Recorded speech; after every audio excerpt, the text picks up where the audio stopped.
നൃത്തമാണ് എൻ്റെ ദൈവം എന്ന് പറയുന്നത് കേട്ടപ്പോൾ എനിക്ക് തോന്നി അത് കൊള്ളാമല്ലോ ആ സെന്റൻസ്. തക്ക തെമ്മി തക്ക ജന്നു. എനിക്ക് തോന്നി ഇങ്ങനെ ആയിരിക്കാം കൃഷ്ണൻ അന്ന് ഇന്ദ്രനെ നോക്കിയിട്ടുണ്ടാവുക എന്നുള്ള ഒരു തോന്നലിൽ നിന്നാണ് ഈ ഒരു അഭാവത്തെ ഞാൻ അവിടെ അപ്ലൈ ചെയ്തത്. നവരസമായനൊക്കെ രംഗത്ത് അവതരിപ്പിച്ച് കഴിഞ്ഞ് കാണികളുടെ കയ്യടി ഇപ്പോൾ രജനീഷ് ഇപ്പോൾ പറയുമ്പോൾ എനിക്ക് ചെവിയിൽ മുഴങ്ങുന്നു. കാരണം അതൊരു ഇമോഷണൽ സിറ്റുവേഷനാണ്. തക്ക തെമ്മി തക്ക ജന്നു.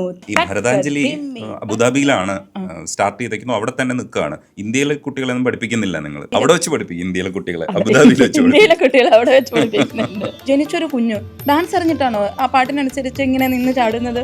അല്ല, കുഞ്ഞു വെറുതെ കൈകൊണ്ട് ഇങ്ങനെ ആട്ടും. അപ്പൊ നമ്മളൊരു ആ രക്കരെ കളിക്ക് പറഞ്ഞ അവരെ പ്രോത്സാഹിപ്പിക്കുന്നുണ്ട് അല്ലേ? അതെന്താ?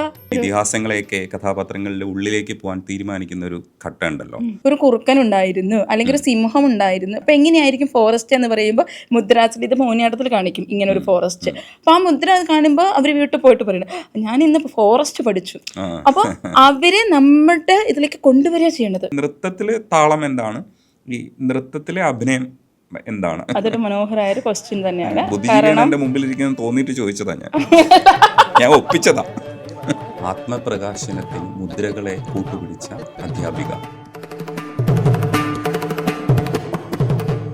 നർത്തകി പ്രിയ മനോജാണ് നമുക്കൊപ്പോൾ ഉള്ളത്. ഹായ്. ഹായ്. കുറച്ച് ടെൻഷനൊക്കെ ഉണ്ടല്ലേ? നല്ലതുപോലെ ഉണ്ട്. ഇത് സ്റ്റേജ് പോലെ അല്ലല്ലേ, കുറച്ചുകൂടെ മാറ്റമുണ്ട്. സ്റ്റേജ് വേറൊരു എക്സ്പീരിയൻസ്. ഇതെന്ന് പറയുമ്പോൾ നമ്മൾ നേരിട്ട് സംസാരിക്കുമല്ലേ, നേരിട്ട് സംസാരിക്കുന്നതിൻ്റെ എക്സ്പീരിയൻസ് വേറെയാണ്. സ്റ്റേജിൽ വേറൊരു രീതിയിലുള്ള അവതരണമാണല്ലോ നമുക്ക് എപ്പോഴും ഉണ്ടാവാറുള്ളത്. പക്ഷെ ഞാനൊക്കെ സ്റ്റേജിൽ കയറിയാൽ എനിക്കിപ്പോഴും ഒരു ചെറിയൊരു ഇതുണ്ടാവും. ആദ്യത്തെ കുറച്ച് സമയമില്ലേ, അത് കഴിയുമ്പോഴത്തേക്ക് നമ്മൾ പിന്നെ അത്ര തന്നെയുള്ളൂ ഇവിടെ. ഇപ്പം കാരണം സ്റ്റേജ് എന്ന് പറയുന്നത് എൻ്റെ ലൈഫിൻ്റെ ഒരു പാർട്ടല്ല, ലൈഫ് തന്നെ എൻ്റെ സ്റ്റേജാണ്. ഗൃഹലക്ഷ്മിയിൽ എഴുതിയ ഒരു വാചകം എനിക്ക് ഭയങ്കര രസമായിട്ട് ഇഷ്ടപ്പെട്ടു. ആത്മപ്രകാശനത്തിന് മുദ്രകളെ കൂട്ടുപിടിച്ച അധ്യാപിക എന്നാണ് അവരുടെ ഒരു ടൈറ്റിൽ. ശരിക്കും എനിക്ക് തോന്നുന്നു 20 വർഷം കഴിഞ്ഞിട്ടുണ്ടാവും നൃത്തം പഠിപ്പിക്കാൻ തുടങ്ങി. 23 വർഷം കറക്റ്റായി ഈ നൃത്ത മേഖലയിൽ പഠിപ്പിക്കാൻ എന്നുള്ള ഒരു ഇതിലേക്ക് വന്നിട്ടുള്ളത്. പക്ഷെ എനിക്ക് ആദ്യം ഈ നവരസമായലിലാണ് ശരിക്കും സ്വന്തം കോമ്പോസിഷൻ ശരിക്കും റിസർച്ച് ചെയ്തത്. ആ വഴി ഞാൻ വായിച്ചു, അവിടെ പറഞ്ഞു തുടങ്ങാമെന്ന് തോന്നുന്നു. ശരിക്കും ഇതിഹാസങ്ങളെയൊക്കെ കഥാപാത്രങ്ങളുടെ ഉള്ളിലേക്ക് പോകാൻ തീരുമാനിക്കുന്ന ഒരു ഘട്ടം ഉണ്ടല്ലോ, അത് ഭയങ്കര രസകരമായിട്ട് തോന്നി. എങ്ങനെയാണ് ഈ നവരസമായൻ ഉണ്ടായി തുടങ്ങുന്നത്? ഞാൻ ബേസിക്കലി ഒരു മലയാളം വിദ്യാർത്ഥിയായിരുന്നു, മലയാളം അധ്യാപികയാണ്. 16 വർഷം അധ്യാപികയായിട്ട് ജോലി ചെയ്തു. 17 വർഷത്തോളം അധ്യാപികയായിട്ട് തന്നെയായിരുന്നു, മലയാളം അധ്യാപിക തന്നെയായിരുന്നു. അപ്പോൾ അച്ഛൻ ചെറുപ്പകാലങ്ങളിൽ ധാരാളം പുസ്തകങ്ങൾ കൊണ്ടുതരുമായിരുന്നു. അപ്പോൾ വായന അതൊരു ശീലമായിപ്പോയി. പിന്നെ കുറേ കഴിഞ്ഞപ്പോൾ വായനയില്ലാത്തൊരു ലോകം നമുക്ക് ശൂന്യത ഫീൽ ചെയ്യാൻ തുടങ്ങി. പ്രത്യേകിച്ച് പ്രവാസ ലോകത്തിലേക്കൊക്കെ ചെന്നപ്പോൾ വീണ്ടും വായിക്കാൻ തുടങ്ങി. പിന്നെ പുസ്തകങ്ങളും കുട്ടികളും തന്നെയാണ് എൻ്റെ കൂട്ട്. എപ്പോഴും സ്കൂളും ക്ലാസ്സും വായനയും. ഈ മലയാളം ആകുമ്പോൾ ധാരാളം വായിക്കാനുണ്ടാവും. അപ്പോൾ ഈ ഓരോ അവധിക്ക് വരുമ്പോഴും പുസ്തകങ്ങൾ കൊണ്ടുപോകും. അതിൻ്റെ കൂടെയാണ് നൃത്തം എനിക്ക് ഒരു കൂട്ടുപിടിച്ചത്, നൃത്തവും എൻ്റെ കൂടെ വന്നത്. അപ്പോൾ ഈ വായനയും നൃത്തവും അഭേദ്യമായ ബന്ധമുണ്ടെന്ന് ഞാൻ മലയാള ഭാഷ ആയതുകൊണ്ടാണ് ഇത്തരത്തിലുള്ള വാക്കുകളൊക്കെ ഉപയോഗിക്കുന്നല്ലേ, അതായിരിക്കാമെന്ന് ബന്ധം. അതിലെ പ്രൊനൗൺസിയേഷൻ ഞാൻ ശ്രദ്ധിക്കുന്നുണ്ടായിരുന്നു കേട്ടോ, ആദ്യം മുതൽ തന്നെ. പ്രിയടുത്ത് ഫോണിൽ സംസാരിക്കുമ്പോൾ തന്നെ അങ്ങനെ തന്നെ വർത്താനം പറയാനാണ് ശ്രമിക്കണേ. അത് ശ്രമിക്കുന്നതല്ല, അത് അങ്ങനെ വന്നു പോണതാ. കുറേ കാലം കുട്ടികളെ പഠിപ്പിച്ച് അത് കുട്ടികളെ പഠിപ്പിക്കും. പിന്നെ അങ്ങനത്തെ വാക്കുകളോടൊരു ഇഷ്ടം തോന്നാറുണ്ട്, അത്തരം നല്ല ഭാഷ ഉപയോഗിക്കുന്നത്. രജനീഷ് പറയുമ്പോഴാണ് ഞാൻ അങ്ങനെ ഉപയോഗിക്കുന്നുണ്ട് എന്ന് ഞാൻ അറിയുന്നത്, അല്ലാതെ ഞാൻ അത് അറിയുന്നില്ല. വായിക്കുന്നു. അപ്പോൾ ഈ വായനയാണ് രാമായണം മഹാഭാരതം പോലെയുള്ള ബുക്കുകളിലേക്ക് വീണ്ടും വായിച്ചു. അതൊരു പരന്ന വായന തന്നെയായിരുന്നു. കൃഷ്ണന്റെ ഒരു ലൈഫ് എന്ന് പറയുന്നത് സാധാരണ മനുഷ്യനെ പോലെയാണ്. മറ്റുള്ളതൊക്കെ വളരെ ഒരു ഉന്നതിയിലിരിക്കുന്ന പോലെ എനിക്ക് തോന്നിയിട്ടുള്ളത്. കൃഷ്ണൻ നമ്മുടെ ഇടയിലുള്ള ഒരാളായിട്ടാണ് എപ്പോഴും എനിക്ക് തോന്നിയിട്ടുള്ളത്. പിന്നെ ഒന്ന് തോന്നിയത് നവരസങ്ങൾ, നൃത്തത്തിലെ നവരസങ്ങൾ. അപ്പോൾ ഈ നവരസങ്ങളെ എങ്ങനെ കൂടുതൽ എൻ്റേതായ ഭാഷയിൽ, അതായത് ഞാൻ മലയാളം ആണെങ്കിലും അല്ലെങ്കിൽ നൃത്താധ്യാപികയാകുമ്പോൾ ഇത് രണ്ടിനും എങ്ങനെ മെർജ് ചെയ്ത് കൊണ്ടുപോകാം എന്നുള്ളതിൻ്റെ ഒരു പരീക്ഷണം എന്നുള്ള രീതിയിലല്ല തുടങ്ങിയത്. അതിൻ്റെ ഒരു ഇഷ്ടത്തോടു കൂടി തുടങ്ങിയതായിരുന്നു നവരസമായൻ എന്ന് പറയുന്ന ഒരു വർക്ക്. ഞാനും എൻ്റെ ഒരു സ്റ്റുഡൻറ്റുമാണ് അത് പെർഫോം ചെയ്തത് ആദ്യമായിട്ട്. അപ്പോൾ ഈ നവരസങ്ങൾ എങ്ങനെ കൃഷ്ണനിൽ കൊണ്ടുവരുമ്പോൾ എങ്ങനെയൊക്കെയായിരുന്നു അത് സെറ്റ് ചെയ്തത്? ഞാൻ കണ്ടിട്ടില്ലാത്തതുകൊണ്ട് ചോദിക്കാം. അതായത് കൃഷ്ണൻ്റെ ഓരോ മനുഷ്യരുടെ ലൈഫിലും, നമ്മളുടെയൊക്കെ ലൈഫിലും, നമ്മൾ ഇപ്പം ഇന്ന് രാവിലെ മുതൽ രജനീഷ് എടുത്ത് നോക്കിയാൽ ഈ രസങ്ങളിലൂടെയൊക്കെ രജനീഷ് കടന്നു പോയിട്ടുണ്ട്. പക്ഷെ നമ്മളത് അറിയുന്നില്ല. പിന്നെ ഇതേപോലെയാണ് കൃഷ്ണൻ. അതൊരു ലൈഫ് ഫ്ലോ ആണല്ലോ അല്ലേ. പിന്നെ നമ്മളെടുത്ത് അതിനെ സീരിയസ് ആയിട്ട് പഠിക്കുമ്പോൾ കൃഷ്ണൻ എങ്ങനെയാണ് ആ നവരസങ്ങളിലൂടെ കടന്നു പോയിട്ടുള്ളത്. അപ്പോൾ ഒരു വ്യക്തിയെ ഒരു ദിവസമല്ല നമ്മൾ കാണിക്കുന്നത്, ആ ലൈഫിലൂടെ കടന്നു പോകുന്ന ഓരോ രസങ്ങളെയും എടുത്തു കാണിക്കുകയാണ് ചെയ്യുന്നത്. അതിൽ അദ്ദേഹത്തിന്റെ ജീവിതത്തിൽ പല സന്ദർഭങ്ങളും ഉണ്ടായിട്ടുണ്ട്. ആ സന്ദർഭങ്ങളിൽ ഒരു ഉദാഹരണം പറയാണ്, ശൃംഗാരം എന്ന് പറയുന്ന ഒരു രസം. കൃഷ്ണ പറയുമ്പോൾ ആദ്യം ഓർക്കുന്നത് അതാണല്ലോ ആദ്യം വരിക. അപ്പോൾ ഏറ്റവും മനോഹരമായിട്ട് ശൃംഗാരത്തെ അവതരിപ്പിക്കാൻ രാധേ മനം കവർന്ന് രാസലീലേ തലൈ പുരിന്ത്, അതാണ് അതിൻ്റെ ലൈനായിട്ട് നമ്മൾ വരികളായിട്ട് എഴുതിച്ചിട്ടുള്ളത്. ഇത് വരികൾ രഘുറാം സാറാണ് എനിക്ക് എഴുതി തന്നിട്ടുള്ളത്. ചെന്നൈയിലുള്ള സാറായിരുന്നു. അപ്പോൾ സാറിനോട് ഇങ്ങനെയൊരു എൻ്റെ ഒരു ആശയത്തെ ഞാൻ പറയുക ചെയ്തിരിക്കുന്നത്. അപ്പോൾ അദ്ദേഹം എൻ്റെ ആശയത്തെ മനസ്സിലാക്കി വളരെ മനോഹരമായിട്ട് തന്നെയാണ് ആ വരികൾ അതിലേക്ക് കൊണ്ടുവന്നത്. അപ്പോൾ രാധയുടെ മനസ്സ് കവർന്നെന്ന് പറയുന്ന അവിടെ ശൃംഗാരം ഓട്ടോമാറ്റിക്കലി വന്നു. അപ്പോൾ അതിനെ ചുറ്റിപ്പറ്റിയിട്ടുള്ള ഒരു സിറ്റുവേഷനാണ്. അതിന് പറ്റുന്ന കുറേ കഥകൾ, ഗോപികമാരുടെ മുടി പിടിച്ചു വലിക്കുന്നത്, അല്ലെങ്കിൽ കുളിക്കാൻ ഇറങ്ങിപ്പോകുന്ന ഗോപികമാരുടെ വസ്ത്രങ്ങൾ എടുത്തു കൊണ്ടുപോകുന്ന സിറ്റുവേഷൻസുകൾ, ഇതൊക്കെ നൃത്തത്തിൻ്റെ ഭാഷയിൽ ശൃംഗാരം കലർത്തിക്കൊണ്ട് അവതരിപ്പിക്കുമ്പോൾ അത് അവിടെ ശൃംഗാരം ഞങ്ങൾ അവതരിപ്പിക്കുന്നില്ല, കാണികളിലാണ് അത് ശൃംഗാരമായിട്ട് മാറുന്നത്. അതുപോലെ ഭീഭത്സം എന്ന് പറയുന്ന ഒരു ഭാവത്തെ അവിടെ കാണിച്ചിട്ടുണ്ടായിരുന്നു. അപ്പോൾ അതിൽ ഇന്ദ്രൻ്റെ ഒരു കഥയാണ്. അപ്പോൾ ഇന്ദ്രൻ ഇതിൽ കോപാകുലനായിട്ടുള്ള ഇന്ദ്രൻ മഴ പെയ്യുകയാണ് ചെയ്യുന്നത്. അവിടെ ഭയങ്കരമായിട്ട് പ്രളയം ഉണ്ടാകുന്നുണ്ട്. അപ്പോൾ ആ പ്രളയത്തോട് കൂടിയിട്ട് ഇന്ദ്രനെ ആക്ച്വലി കൃഷ്ണൻ നോക്കുന്നത് ഒരു ബീഭത്സ ഭാവത്തിലൂടെയാണ് നോക്കുന്നത്. കാരണം ഇത്രയൊക്കെ നിനക്കൊരു അഹങ്കാരം ഉണ്ടായിരുന്നു, ഈ അഹങ്കാരത്തിൽ നിന്ന് നീ എന്തും ചെയ്യാമെന്നുള്ള ഒരു തോന്നൽ നിനക്ക് വന്നിട്ടുണ്ട്. ആ ബീഭത്സം എന്നുള്ള ഒരു ഭാവത്തിൽ നിനക്കെല്ലാം അറിയാം, പക്ഷെ എനിക്ക് നിന്നോടൊരു പുച്ഛമാണ് തോന്നുന്നത്. ആ ഒരു പുച്ഛത്തിന്റെ അതിൽ നിന്നാണല്ലോ ഒരു ബീഭത്സ ഭാവത്തിൽ ഒരു മൊമെന്റേ ഉള്ളൂ. അതിലൂടെ കഥ പോകുന്നതിൽ നിന്നും ബീഭത്സത്തിലല്ല പോകുന്നത്. ആ കഥയിലൂടെ വന്ന് കൃഷ്ണൻ എന്ന വ്യക്തി അല്ലെങ്കിൽ ആ ഒരു കഥാപാത്രത്തിൽ നിന്നും അവസാന നിമിഷത്തിൽ വരുന്നൊരു ഭാവം അല്ലെങ്കിൽ ഒരു രസമാണ് ആ ബീഭത്സം. അപ്പോഴാണ് കാണികൾ പോലും തിരിച്ചറിയുന്നത്, ഇങ്ങനെയൊരു ഇതിലാണല്ലേ ഇന്ദ്രനെ കാണുന്നത്. അപ്പം അത് നമ്മുടെ ഉള്ളിലാണ് വരുന്നത്. നമ്മുടെ ഉള്ളിൽ വരുന്ന ഭാവമാണ് എനിക്ക് കൃഷ്ണനിലൂടെ കാണിക്കാൻ പറ്റുന്നത്. വേറൊരാൾ ചിലപ്പോൾ വേറെ രീതിയിലായിരിക്കും അതിനെ രംഗത്ത് അവതരിപ്പിക്കാൻ ശ്രമിക്കേണ്ടത്. അപ്പം എനിക്ക് തോന്നി ഇങ്ങനെ ആയിരിക്കാം കൃഷ്ണൻ അന്ന് ഇന്ദ്രനെ നോക്കിയിട്ടുണ്ടാവുക എന്നുള്ള ഒരു തോന്നലിൽ നിന്നാണ് ഈ ഒരു അഭാവത്തെ ഞാൻ അവിടെ അപ്ലൈ ചെയ്തത്. അതിനകത്ത് ഇതിഹാസത്തിനകത്ത് ഇതേപോലെ ക്രിയേറ്റീവ് ആയിട്ടുള്ള ഫ്രീഡം ഒരുപാടുണ്ട്. കാരണം കുറച്ചുകൂടെ ലൂസ്ഡ് ആയിട്ടുള്ള ഒരു സംവിധാനം ആയതുകൊണ്ട് നമുക്ക് ഒരുപാട് വ്യാഖ്യാനങ്ങൾ ഉണ്ടായതുകൊണ്ടാണല്ലോ. ഞാനും ഇപ്പോൾ പ്രിയായിട്ട് സംസാരിക്കുന്ന സമയത്ത് കർണൻ്റെ കാര്യം പറയുമ്പോൾ ഞാൻ പെട്ടെന്ന് റിലേറ്റ് ചെയ്ത കാരണം എന്ന് വെച്ചാൽ, ഞാൻ ചെറുപ്പത്തിൽ ശിവാജി സാവന്തിൻ്റെ കർണൻ വായിക്കുന്ന സമയത്ത് എനിക്ക് കരയാതിരിക്കാൻ പറ്റിയിട്ടില്ല. ഞാൻ പകുതിയൊക്കെ എത്തുമ്പോൾ ഭയങ്കര ഒരു പോർഷനിലേക്ക് ഇമോഷണലായിട്ട് പോകുന്നുണ്ടായിരുന്നു. അപ്പോൾ കർണൻ എന്ന് പറഞ്ഞപ്പോൾ പെട്ടെന്ന് കണക്റ്റായി, പ്രിയ ആ വഴിയിലാണല്ലോ, അപ്പോൾ കുറച്ചുകൂടെ റിലേറ്റ് ചെയ്യാൻ പറ്റുമോ എന്നുള്ള ഒരു ഇത് വന്നായിരുന്നു. അപ്പോൾ അത്തരത്തിൽ ഇപ്പോൾ കർണൻ വായിക്കുകയാണോ അതേ വർക്ക് ചെയ്തുകൊണ്ട്? കർണനിലൂടെയാണ് ഇപ്പോൾ പോയിക്കൊണ്ടിരിക്കുന്നത്. കർണൻ എന്ന കഥാപാത്രത്തിലൂടെ വായിച്ചു പോകുന്നുണ്ട്. അതിലേക്ക് എനിക്ക് എങ്ങനെയാണ് അതിലേക്ക് നൃത്തത്തെ അല്ലെങ്കിൽ ജനങ്ങളിലേക്ക് അത് എങ്ങനെ എത്തിക്കാം എന്നുള്ള ഒരു ശ്രമം ചെയ്തുകൊണ്ടിരിക്കുകയാണ്. കാരണം കഥാപാത്രത്തെ അങ്ങനെ അവതരിപ്പിക്കുമ്പോൾ അതൊരു റിയലിസ്റ്റിക് ആയി പോകും. അതൊരു പുനർവായനയാണ്. ശരിക്കും പറഞ്ഞാൽ നർത്തകി ചെയ്യേണ്ടത് പുനർവായനയാണ്. തീർച്ചയായിട്ടും. കാരണം അവിടെ നമ്മുടെ ഒരു തോട്ടുണ്ട്, നമ്മുടെ ചിന്തയുണ്ട്. ഈ ചിന്തയും നൃത്തത്തിൻ്റെ ഭാഷയും ചേർന്ന് എങ്ങനെ കർണനെ പുനരവതരിപ്പിക്കാം, ഇത് ജനങ്ങൾ എങ്ങനെ സ്വീകരിക്കും എന്നുള്ളത് മറ്റൊരു വശം. പക്ഷെ എൻ്റെ ഉള്ളിലുള്ള ഈ വായനയും ഈ കർണനെയും വളരെ റെലവൻ്റ് ആയിട്ട് വേണം. അവിടെ ഒരു നാടകീയതയല്ല, ആ നാടകീയതയ്ക്ക് റിയലിസ്റ്റിക് ആയിട്ട് ഞാൻ ആ കർണനെ അവതരിപ്പിക്കാനുള്ള ഒരു ശ്രമത്തിൽ കൂടെയാണ്, കർണന്റെ കൂടെയാണ് ഇപ്പൊ കുറച്ച് കാലമായിട്ടുള്ള യാത്ര. ഓ അടിപൊളി. അത് പറയുമ്പോൾ ഞാൻ ഒരു കാര്യം കൂടെ പറഞ്ഞോട്ടെ. നമ്മുടെ രാവണൻ മഹാബലിയെ കാണാൻ വരുന്ന ഒരു സന്ദർഭം വെച്ചിട്ട് ആനന്ദ് ഒരു കഥ എഴുതിയിട്ടുണ്ട്. ബിംബങ്ങൾ എന്നാണ് അതിന്റെ പേര്.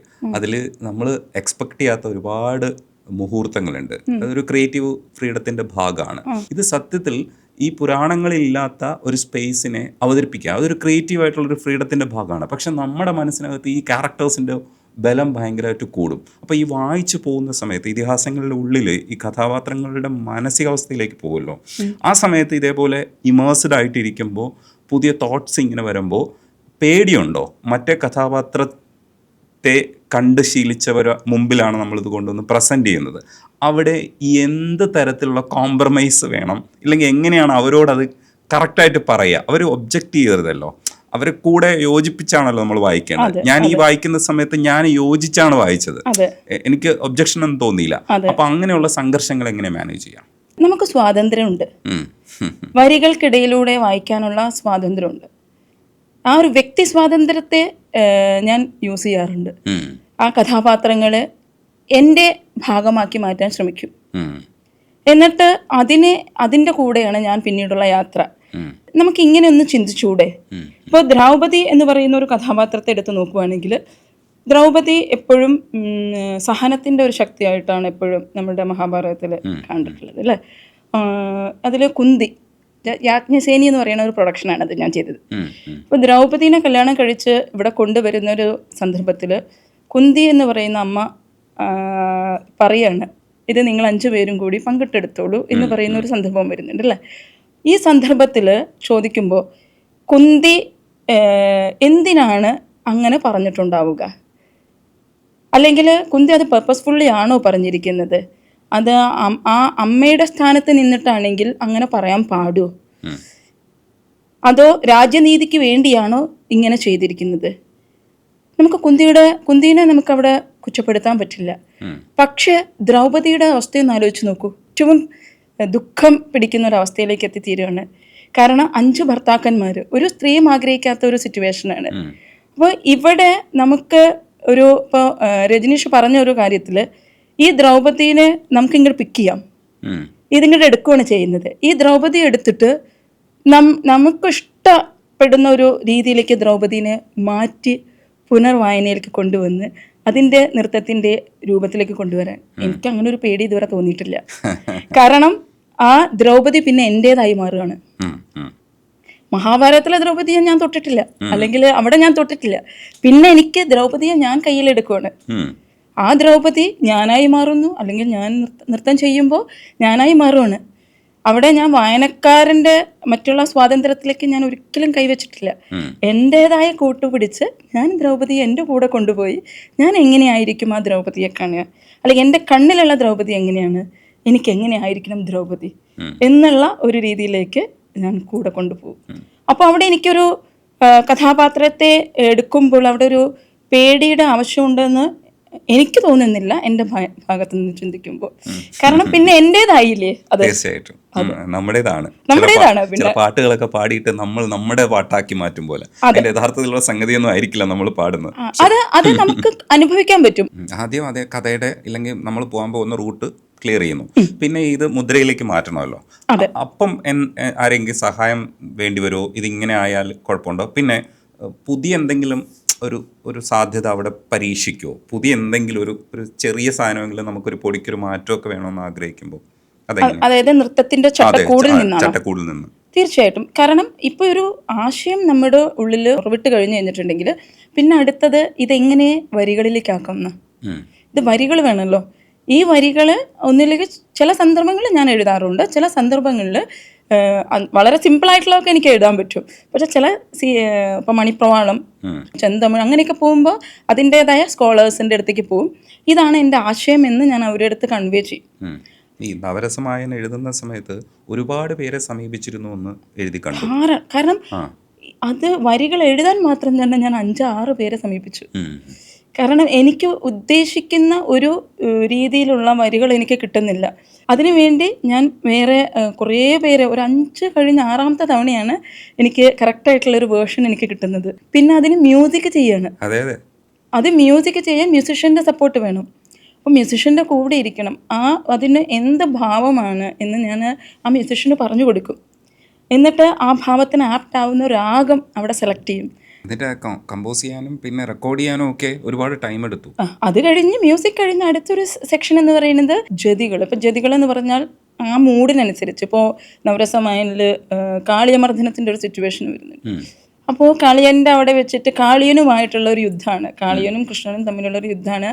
അത് പക്ഷേ ആക്ച്വലി അതിൽ ഇല്ല, യുദ്ധമായിട്ടല്ല, കാളിയനെ കൊന്നു എന്നുള്ളതേ കാണിക്കുന്നു. കാളിയൻ്റെ പുറത്ത് നർത്തനം ചെയ്ത് കാളിയനെ അടിച്ചു. പക്ഷെ എനിക്ക് തോന്നി അങ്ങനെ ചെയ്യണ്ട, കുറച്ച് ഈ കാളിയൻ എന്തായാലും ഒരു ശക്തിയായിട്ടുള്ള ഒരു പാമ്പാണ്. അപ്പോൾ ആ പാമ്പിന് എന്തായാലും ഇപ്പോൾ കൃഷ്ണൻ വന്ന് നിൽക്കുമ്പോൾ എന്തായാലും ഒന്ന് അങ്ങോട്ടും ഇങ്ങോട്ടും ഒരു യുദ്ധം എന്തായാലും ഉണ്ടായിരിക്കും. അപ്പോൾ ആ ഒരു സിറ്റുവേഷന് എടുത്തിട്ട് എൻ്റെ ഗുരു തന്നെയാണ് നട്ടുവനാർ ബാലകൃഷ്ണ സാറായിട്ട് ഡിസ്കസ് ചെയ്തു. അപ്പോൾ ഈ ജതി എന്ന് പറഞ്ഞു കഴിഞ്ഞാൽ സാധാരണ അടവുകളിട്ടിട്ടുള്ള ജതി ആവരുത്. സാറിൻ്റെ അടുത്ത് ഞാൻ പറഞ്ഞു അങ്ങനെ ആവരുത്. അതിന് പകരം ശൃംഗാരത്തിലേക്ക് കണക്ട് ചെയ്യാനാവുന്ന രീതിയിലുള്ള ഒരു ജതി ആയിരിക്കണം. അതൊരു മ്യൂസിക്കാലിറ്റി കൂടുതലുള്ള ജതി ആവുമ്പോൾ അതിനൊരു ബ്യൂട്ടി കൂടും. ഇപ്പോൾ ധല്ലാം കുതക്കത്തി കിട്ടത്തും താ എന്ന് തുടങ്ങുന്നതിനേക്കാളും ഭംഗിയായിട്ട് ധല്ലാം അതിനൊരു കുറച്ചുകൂടി ഒരു ഭംഗിയായിട്ട് കൊണ്ട് അത് മ്യൂസിക്കല്ല ആ രാഗവുമായി മാച്ച് ചെയ്യുന്ന രീതിയിലേക്ക് നമുക്ക് കൊണ്ടുവന്ന് അത് അവസാനിപ്പിക്കുമ്പോൾ അത് ഓട്ടോമാറ്റിക്കലി മെർജ് ആവുന്നത് ശൃംഗാരത്തിലേക്കാവും. അപ്പോൾ ആ ലാസ്റ്റ് പോസ് എങ്ങനെയാണെന്ന് വെച്ചാൽ എല്ലാവരും വന്നിങ്ങനെ കിടക്കുന്നു, കൃഷ്ണന്റെ മടിയിൽ ഈ ബാക്കിയുള്ള ഗോപികമാർ വന്ന് കിടക്കുന്നതായിട്ടാണ് ആ സീന് വരേണ്ടത്. ഇതിൽ എൻഡ് ചെയ്യണമെന്ന് നമ്മൾ പറയും. അപ്പോൾ ശരിക്കും പറഞ്ഞാൽ ഒന്നിച്ചുള്ള ഒരു കൂട്ടായ്മയാണ് ഈ ഒരു പുതിയൊരു കോമ്പോസിഷൻ എന്ന് പറയുന്നത്. അത് ആ സമയത്ത് നിറച്ച് ടാസ്ക്കായിട്ടൊക്കെ തോന്നുമെങ്കിലും ഇത് അവതരിപ്പിച്ച് രംഗത്ത് ഇപ്പോൾ നവരസമായനൊക്കെ രംഗത്ത് അവതരിപ്പിച്ച് കഴിഞ്ഞ് കാണികളുടെ കയ്യടി ഇപ്പോൾ രജനീഷ് ഇപ്പോൾ പറയുമ്പോൾ എനിക്ക് ചെവിയിൽ മുഴങ്ങുന്നു. കാരണം അതൊരു ഇമോഷണൽ സിറ്റുവേഷനാണ്. കാരണം എന്താണെന്ന് വെച്ചാൽ നമ്മൾ ഒരു 10 മാസം ഒരു കുഞ്ഞിനെ ഗർഭത്തിലിരുത്തി അതിനെ മുഖം കാണുമ്പോൾ ഒരു അമ്മയ്ക്ക് എത്രത്തോളം സന്തോഷം ഉണ്ടാവും. ആ ഒരു സന്തോഷം നമ്മൾ അനുഭവിക്കുന്നത് നമ്മുടെ സ്വന്തം ഇത്രയും ഹാർഡ് വർക്ക് ചെയ്തിട്ട് അത്രയും ഹാർഡ് വർക്ക് ചെയ്യുന്ന പല ദേശങ്ങൾ അങ്ങനെ പല രാജ്യങ്ങളില്ല, പല ദേശങ്ങൾ, ഇപ്പം ചെന്നൈയിലായാലും കേരളത്തിലായാലും ഇങ്ങനെ പലരുമായി ഓടി നടന്ന് പോയി ഇത് രംഗത്ത് അവതരിപ്പിച്ച് കാണികളുടെ കയ്യടി കിട്ടുമ്പോൾ ആ കല സ്വീകരിച്ചു എന്നത് ഒരു നർത്തകിയെ സംബന്ധിച്ച് ഏറ്റവും മനോഹരമായ ഒരു നിമിഷമാണ്. അതിന് മനോഹരം എന്നുള്ള വാക്കുന്നതിലുപരി സോൾ, നമ്മൾ ആ സോളിലേക്ക് കണക്റ്റ് ആവുന്ന ഒരു സമയമാണ്. അതാണ് ശരിക്കും കിട്ടുന്നുണ്ട് എന്താണ് അതിന്റെ കിക്ക് എന്നുള്ളത്. ആ വഴിയിലേക്ക് വരുന്നതിന് മുമ്പ് ഞാൻ മോഹിനിയാട്ടത്തെ കുറിച്ച് സംസാരിച്ചതുകൊണ്ട് ലാസ്യമാണല്ലോ, മറ്റേത് കുറച്ചുകൂടെ ഒരു ചടുലമായിട്ടുള്ള, നിങ്ങൾ രണ്ടും പഠിച്ചിട്ടുണ്ട്, കുച്ചിപ്പുടിയും പഠിച്ചിട്ടുണ്ട്. കുച്ചിപ്പുടി ഒരു സമയം വരെ പഠിച്ചിട്ടുണ്ട്. പിന്നീട് കുച്ചിപ്പുടി മാറ്റി വെക്കാനുള്ള കാരണം എന്താണെന്ന് വെച്ചാൽ ഈ 3 ആർട്ട് ഫോമും മൂന്നിൻ്റെതായ ഒരു ഡിസിപ്ലിൻ ഉണ്ട്. അപ്പോൾ ഇത് 3ഉം എനിക്ക് കൊണ്ടുവരുമ്പോൾ ഞാൻ അതിനോട് നീതി പുലർത്താൻ പറ്റുന്നില്ല, എനിക്ക് കറക്റ്റായിട്ടൊരു രീതിയിൽ പോകാൻ പറ്റുന്നില്ല തോന്നിയപ്പോൾ വളരെ കുച്ചിപ്പുടി പഠിപ്പിക്കുന്നുണ്ട് നമ്മുടെ ഡാൻസ് സ്കൂളിൽ, വേറെ അധ്യാപകനുണ്ട് ക്ലാസ് എടുക്കാനായിട്ട്. പക്ഷെ ഞാനൊരു 2017 ആയപ്പോൾ ഞാനതിൽ നിന്ന് മാറി നിന്ന് പഠിക്കും. ഇപ്പോൾ ഭരതനാട്യം, മോഹിനിയാട്ടം 2 സ്റ്റേറ്റിൻ്റെയും കൂടെയാണ് മുദ്രകളാണ്. അപ്പോൾ ഇതിനകത്ത് ഒന്നിൽ കുറച്ചുകൂടെ ഒരു ലാളിത്യവും ഒരു സൗന്ദര്യവും ഒക്കെ വരുമ്പോൾ മോഹിനിയാട്ടത്തിന് അങ്ങനെയാണ്, ലാസ്യം അങ്ങനെയാണല്ലോ, കുറച്ചൊന്ന് ഒഴുക്കിൽ അവതരിപ്പിക്കേണ്ട ഒരു സംഗതിയാണ്. മറ്റത് കുറച്ചുകൂടെ ചടുലമാണ്. പക്ഷേ ഇത് രണ്ടും കൂടെ സമന്വയിപ്പിച്ചും ചെയ്തിട്ടുണ്ട് പ്രിയ. അപ്പം ഇത് രണ്ടും ഉള്ളിലേക്ക് വരുന്ന സമയത്ത് കുറേ കാലം കൊണ്ട് ഒബ്സർവ് ചെയ്യുക, പഠിപ്പിക്കുക വേറൊരു ഭാഗമാണ്, അത് ഞാൻ പിന്നീട് ചോദിക്കേണ്ട ഒരു കാര്യമാണ്. പക്ഷേ കൂടുതൽ എന്തിനോടാണ് എന്ന് ചോദിക്കുന്നില്ല, പക്ഷേ ഇത് രണ്ടും കൂടെ സമന്വയിപ്പിച്ച് പോകുമ്പോൾ കാണികൾ കൂടുതൽ ആകർഷകരാകുന്നത് ഏതിനോടെന്നാണ് മനസ്സിലാക്കണേ? അത് മോഹിനിയാട്ടത്തിന് നമ്മൾ ശ്രദ്ധിച്ചിട്ടുള്ള കാര്യം, മോഹിനിയാട്ടം ഒരു ഒഴുക്കാണ്. ഭരതനാട്യം കഥയും നമുക്ക് കുറച്ചുകൂടെ അട്രാക്റ്റീവാണ്. അതെ, ഭരതനാട്യത്തിൻ്റെ ഒരു രീതി എന്ന് പറഞ്ഞാൽ ചടുലത ഭയങ്കര, ഒരു അഗ്നി പോലെ കത്തിജ്വലിക്കുന്ന ഭരതനാട്യം, എനിക്ക് അങ്ങനെ തോന്നാറ്. അതായത് കളിക്കുമ്പോൾ ഭയങ്കര ഷാർപ്പായിട്ടാണ് അതിൻ്റെ മൂവ്മെൻറ്റ്സുകൾ എല്ലാം, അങ്ങനെയാണല്ലോ. മോഹിനിയാട്ടത്തിന് ആ ഷാർപ്നെസ് അല്ല, അതിനൊരു ഒഴുക്കും അതിൻ്റെ ഒരു ലാളിത്യം, ആ ലാളിത്യം ഓഡിയൻസിന് മാത്രമാണ് കേട്ടോ തോന്നുന്നത്. നമ്മൾ ഡാൻസേഴ്സിന് ആ ലാളിത്യം നമ്മുടെ ബോഡിയിലേക്ക് കൊണ്ടുവരാൻ, കാരണം നമ്മുടെ ശരീരമാണല്ലോ നമ്മുടെ ഇൻസ്ട്രുമെന്റ്, ഈ ലാളിത്യം നമ്മുടെ ബോഡിയിലേക്ക് കൊണ്ടുവരുവാൻ വളരെയധികം എഫേർട്ടുണ്ട്. വഴങ്ങണം, ശരിക്കും വഴങ്ങണം. അപ്പോൾ ഇത് ഒരു മ്യൂസിക്കിലാണ് നമ്മൾ സമന്വയിപ്പിക്കാൻ ഉദ്ദേശിക്കുന്നതെങ്കിൽ അതിൻ്റെ ആ ഒരു സോള് നഷ്ടപ്പെടാതെ, അതായത് ഭരതനാട്യത്തിൻ്റെ ഈ ചടുലതയും മോഹിനിയാട്ടത്തിൻ്റെ ഇതും, അതായത് ഈ ലാസ്യവും സമന്വയിപ്പിച്ച് കാണികളിൽ എത്തിക്കുക എന്ന് പറയുന്നത് കുറച്ച് റിസ്ക് ഉള്ള പരിപാടിയാണ്. കാരണം വിജയിക്കാൻ വളരെ ബുദ്ധിമുട്ടാണത്. കാരണം മ്യൂസിക്കലി ചെയ്യാൻ പറ്റും, ചെയ്യില്ല എന്നുള്ളതല്ല. അതൊരു എനിക്കെപ്പോഴും തോന്നിയിട്ടുള്ളത് അതൊരു കോംപ്രമൈസ് ആയിട്ട് പോകുന്ന പോലെ തോന്നുന്നു എനിക്ക്. ചെയ്തില്ല എന്നല്ല പറയുന്നത്, ചെയ്യാൻ പറ്റും, പക്ഷെ അതിനോട് നീതി പുലർത്താൻ നമുക്ക് കഴിയുന്നില്ല. ഇപ്പൊ ഞാനത് കുറച്ചിട്ടുണ്ട്, അധികം ചെയ്യാറില്ല. മോഹിനിയാട്ടവും ഭരതനാട്യവും ഒരേ പാട്ടിൽ രണ്ടിൻ്റെതായ സ്പേസ് നമ്മൾ കൊടുക്കുക. ഈ ഭരതാഞ്ജലി അബുദാബിയിലാണ് സ്റ്റാർട്ട് ചെയ്തേക്കുന്നത്, അവിടെ തന്നെ നിൽക്കുകയാണ്. ഇന്ത്യയിലെ കുട്ടികളെയൊന്നും പഠിപ്പിക്കുന്നില്ല നിങ്ങൾ? ഇന്ത്യയിലെ കുട്ടികളെ എന്ന് പറഞ്ഞാൽ അവിടെ വെച്ച് പഠിപ്പിക്കും. ഇന്ത്യയിലെ കുട്ടികളെ അബുദാബിയിൽ വെച്ച് ഇന്ത്യയിലെ കുട്ടികളെ അവിടെ വെച്ച് പഠിപ്പിക്കുന്നുണ്ട്. കാരണം ഏകദേശം 25 വർഷമായി രജനീഷിനാണ് അബുദാബിയിൽ. അപ്പൊ അവിടെയാണ് ഞാൻ, പ്രവാസ ലോകമാണ് എനിക്ക് നൃത്തത്തിലേക്കുള്ള വഴി വെച്ച് തന്നിട്ട്. അതെ അതെ അതെ അതെ. ഈ കല്യാണം കഴിഞ്ഞ് അവിടെ എത്തുമ്പോഴത്തേക്കാണ് ഒരു രണ്ടാമത്തെ ഒരു അധ്യായം തുറന്നത്. കാരണം ഇവിടുന്ന് പോകുമ്പോൾ ഒരു നൃത്തം പഠിച്ചു എന്നുള്ളതല്ലാതെ ഒരു മലയാളം അധ്യാപികയായിട്ടാണ് ഞാൻ ഇവിടുന്ന് കയറി പോകുന്നത്. അപ്പം നൃത്തത്തെ ഞാൻ ഇഷ്ടപ്പെട്ടിരുന്നു, പിന്നെ നൃത്തത്തിൽ പഠിക്കാൻ തുടങ്ങി. അവിടെ ചെന്ന് ഹസ്ബൻഡ് നല്ലോണം സപ്പോർട്ടായിരുന്നു. അപ്പോൾ അതിലൂടെ വീണ്ടും പഠിച്ചു. സ്കൂളിലെ ജോലിക്കൊപ്പം നൃത്ത പഠനം, അതിൽ ഹയർ എഡ്യൂക്കേഷൻസ്, പിന്നെ ചെന്നൈയിലേക്കുള്ള യാത്ര, വീട്, എല്ലാം അങ്ങനെ ഒരുപോലെ കൊണ്ടുപോയി. അതിൽ ഗവേഷണവും നൃത്തത്തിൽ നടത്തി. ഇതുപോലെ ധാരാളം വായിക്കാനുള്ള സമയത്ത് വായിക്കാനായിട്ട് സ്പേസ് കണ്ടെത്തി. അങ്ങനെയാണ് ഭരതാഞ്ജലി എന്നുള്ള നൃത്ത വിദ്യാലയത്തിലേക്ക് ഒരു വഴി വെച്ചത്. തുടങ്ങിയിട്ടല്ലേ ജോലി കളഞ്ഞോളൂ? അതായത് ഞാൻ അങ്ങനെയല്ല, അവിടെ നമുക്ക് നൃത്തം പഠിപ്പിക്കാനാക്കിയിട്ട് കേരള സോഷ്യൽ സെന്റർ എന്നൊക്കെ പറഞ്ഞാൽ ഇന്ത്യൻ സോഷ്യൽ സെന്റർ ഇതുപോലത്തെയുള്ള സ്ഥാപനങ്ങളുണ്ട്. അപ്പം നമുക്ക് അവിടെ സ്പേസ് നമുക്ക് റെന്റിന് കിട്ടും. അപ്പോൾ ഞാൻ അങ്ങനെ റെന്റിന്, കാരണം ഒരു ജോലി ഉപേക്ഷിച്ച് നൃത്തത്തിലേക്ക് വരിക, അതും പ്രത്യേകിച്ച് ഇതുപോലെയുള്ള രാജ്യങ്ങൾ, അപ്പോൾ അങ്ങനെയുള്ള ഒരു ധൈര്യം എനിക്ക് അത്രയും ഉണ്ടായിരുന്നില്ല ആദ്യത്തിൽ കേട്ടോ. അപ്പോൾ ജോലിയുടെ ഒപ്പം തന്നെ, പക്ഷെ നൃത്തം തന്നെയായിരുന്നു മുൻഗണന, പക്ഷെ മലയാളവും നല്ല ഇഷ്ടമായിരുന്നു. അപ്പോൾ രണ്ടും ഒരേ ഇതിൽ പോയിക്കൊണ്ടിരിക്കുന്ന സമയത്ത് ഈ കേരള സോഷ്യൽ സെൻറ്റർ ISC നല്ലതുപോലെ സപ്പോർട്ട് ചെയ്തിട്ടുണ്ട്. അപ്പോൾ അവിടെ നിന്ന് കുട്ടികളെല്ലാം വന്ന് പിന്നീടാണ് ഞാൻ 2020 ഓൺ, അതായത് ഭരതാഞ്ജലി എന്നുള്ള ഒരു ഓൺ സ്ഥാപനമായിട്ട് മുസഫ എന്ന് പറയുന്ന ഒരു സ്ഥലത്തും 2023 അബുദാബി സെൻറ്ററിലും അങ്ങനെ 2 ഭരതാഞ്ജലിയായിട്ട് സ്ഥാപിച്ചത്. അങ്ങനെ 2 ഡാൻസ് സ്കൂളായിട്ട് വന്നത്.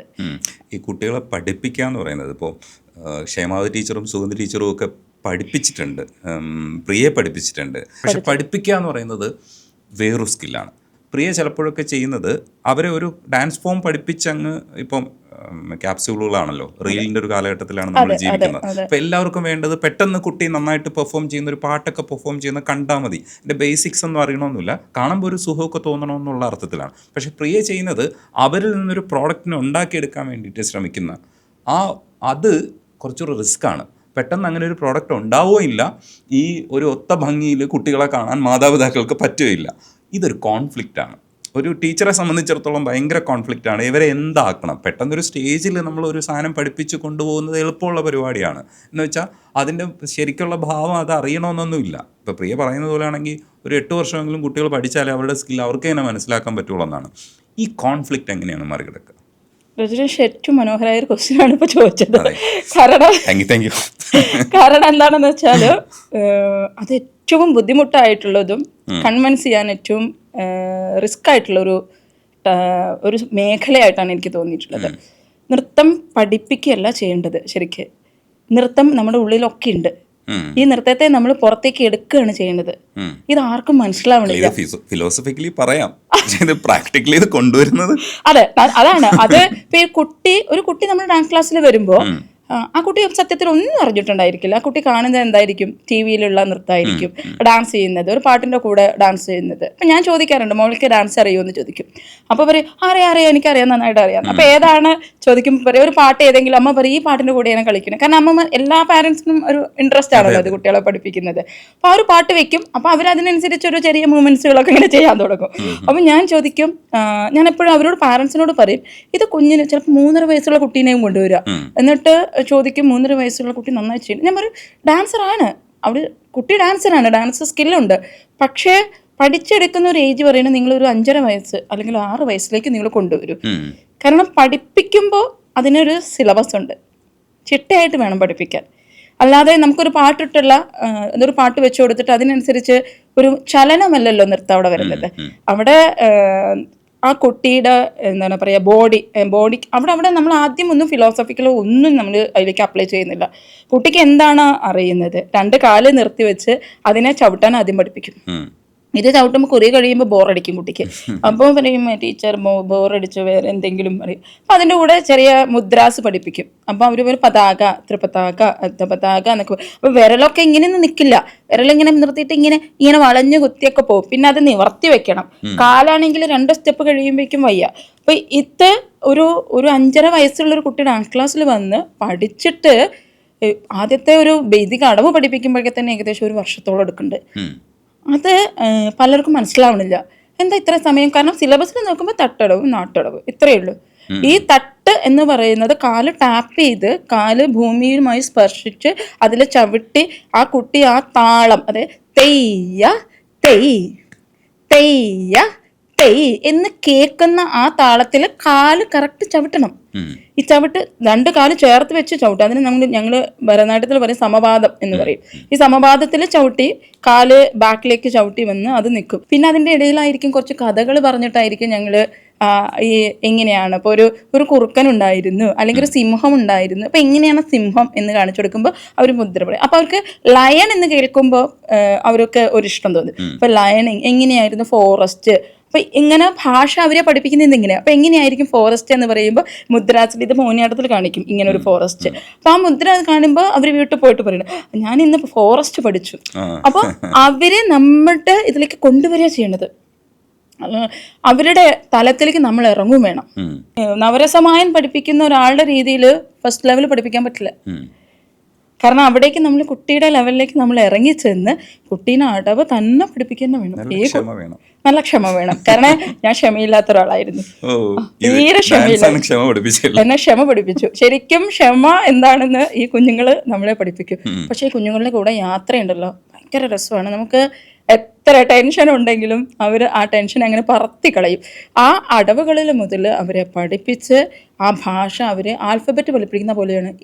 നമ്മൾ ഇങ്ങനെ എഴുതിപ്പിക്കുക, ആദ്യം ഇങ്ങനെ അക്ഷരം അമ്മ പിടിപ്പിക്കില്ല ചിലപ്പോൾ, അക്ഷരം ഇങ്ങനെ പിടിപ്പിച്ചല്ല എഴുതിക്കുക. എന്നിട്ട് ബി എന്നുള്ള അക്ഷരമാണെങ്കിൽ ഇങ്ങനെ എഴുതി അതേപോലെ കാലിൽ നിർത്തി അവർക്ക് റൈറ്റ് ലെഗ് അറിയില്ല, ലെഫ്റ്റ് ലെഗ് അതറിയില്ല. അപ്പോൾ അതെല്ലാം പറഞ്ഞു കൊടുത്ത് ഇന്ന ഫിംഗറാണ് മടക്കേണ്ടത്. അപ്പോൾ ഓരോ ഫിംഗറിനും ഓരോ പേരുണ്ട്. ആ പേരുകൾ പറഞ്ഞു കൊടുത്ത് അവരെ അതെല്ലാം മടക്കി അത് കറക്റ്റ് നിർത്തി അതിങ്ങനെ പിടിക്കും കൈവിരൽ. അപ്പോൾ അതെല്ലാം പറഞ്ഞു കൊടുത്ത് ബോഡിയുടെ അലൈൻമെൻറ്റ്, ഈ സ്പൈൻ ഇങ്ങനെ നിർത്തണം. പക്ഷെ അതൊന്നും അവരോട് പറയില്ല. ഞാൻ ഇപ്പോൾ രജനീഷിനോട് സംസാരിക്കണോണ്ടാണ് അതങ്ങനെ പറയുന്നത്. അപ്പോൾ അത് നിർത്തി. പിന്നെ അടുത്തത് അരമണ്ഡലം. എപ്പം കേട്ടിട്ടുണ്ടായിരിക്കുമല്ലോ അല്ലേ? അരമണ്ഡലമാണ് നമ്മൾ ഡാൻസുമായിട്ട് ബന്ധപ്പെട്ട് ആദ്യം കേൾക്കുന്ന വാക്ക്. അപ്പോൾ ഈ അരമണ്ഡലത്തിലെ കാലുകളെ ഇരുത്തി അവരെ 2 സൈഡിലേക്ക് നിർത്തി ബാലൻസ് ചെയ്യിപ്പിച്ചിട്ട് അവരെ അത് ചവിട്ടിച്ച് അവരുടെ താളത്തിലേക്ക് എത്തിച്ച് ശരിക്കും ആൽഫബറ്റ് പഠിക്കുന്നത് പോലെ ഒരു ലെവൽ 1, ലെവൽ 2, ലെവൽ 3 ഒരു ആ ആൽഫബറ്റിൽ നിന്ന് അവർ മെല്ലെ അടവുകൾ പഠിക്കും. ഒരു 2-3 അടവുകൾ കൂടുതൽ പഠിക്കും. അതിൽ നിന്നും ഒരു കുട്ടി അടവ് ഐറ്റം പഠിക്കും. അപ്പോൾ അതൊരു ജേണിയാണ്. ഒരിക്കലും ഫോഴ്സ്ഫുള്ളി നമുക്ക് പെട്ടെന്ന് അതൊന്നും പഠിച്ചെടുക്കാൻ പറ്റില്ല. പക്ഷേ ഈ മാതാപിതാക്കൾക്ക് കുറച്ചൊരു തിടുക്കം ഉണ്ടാവും.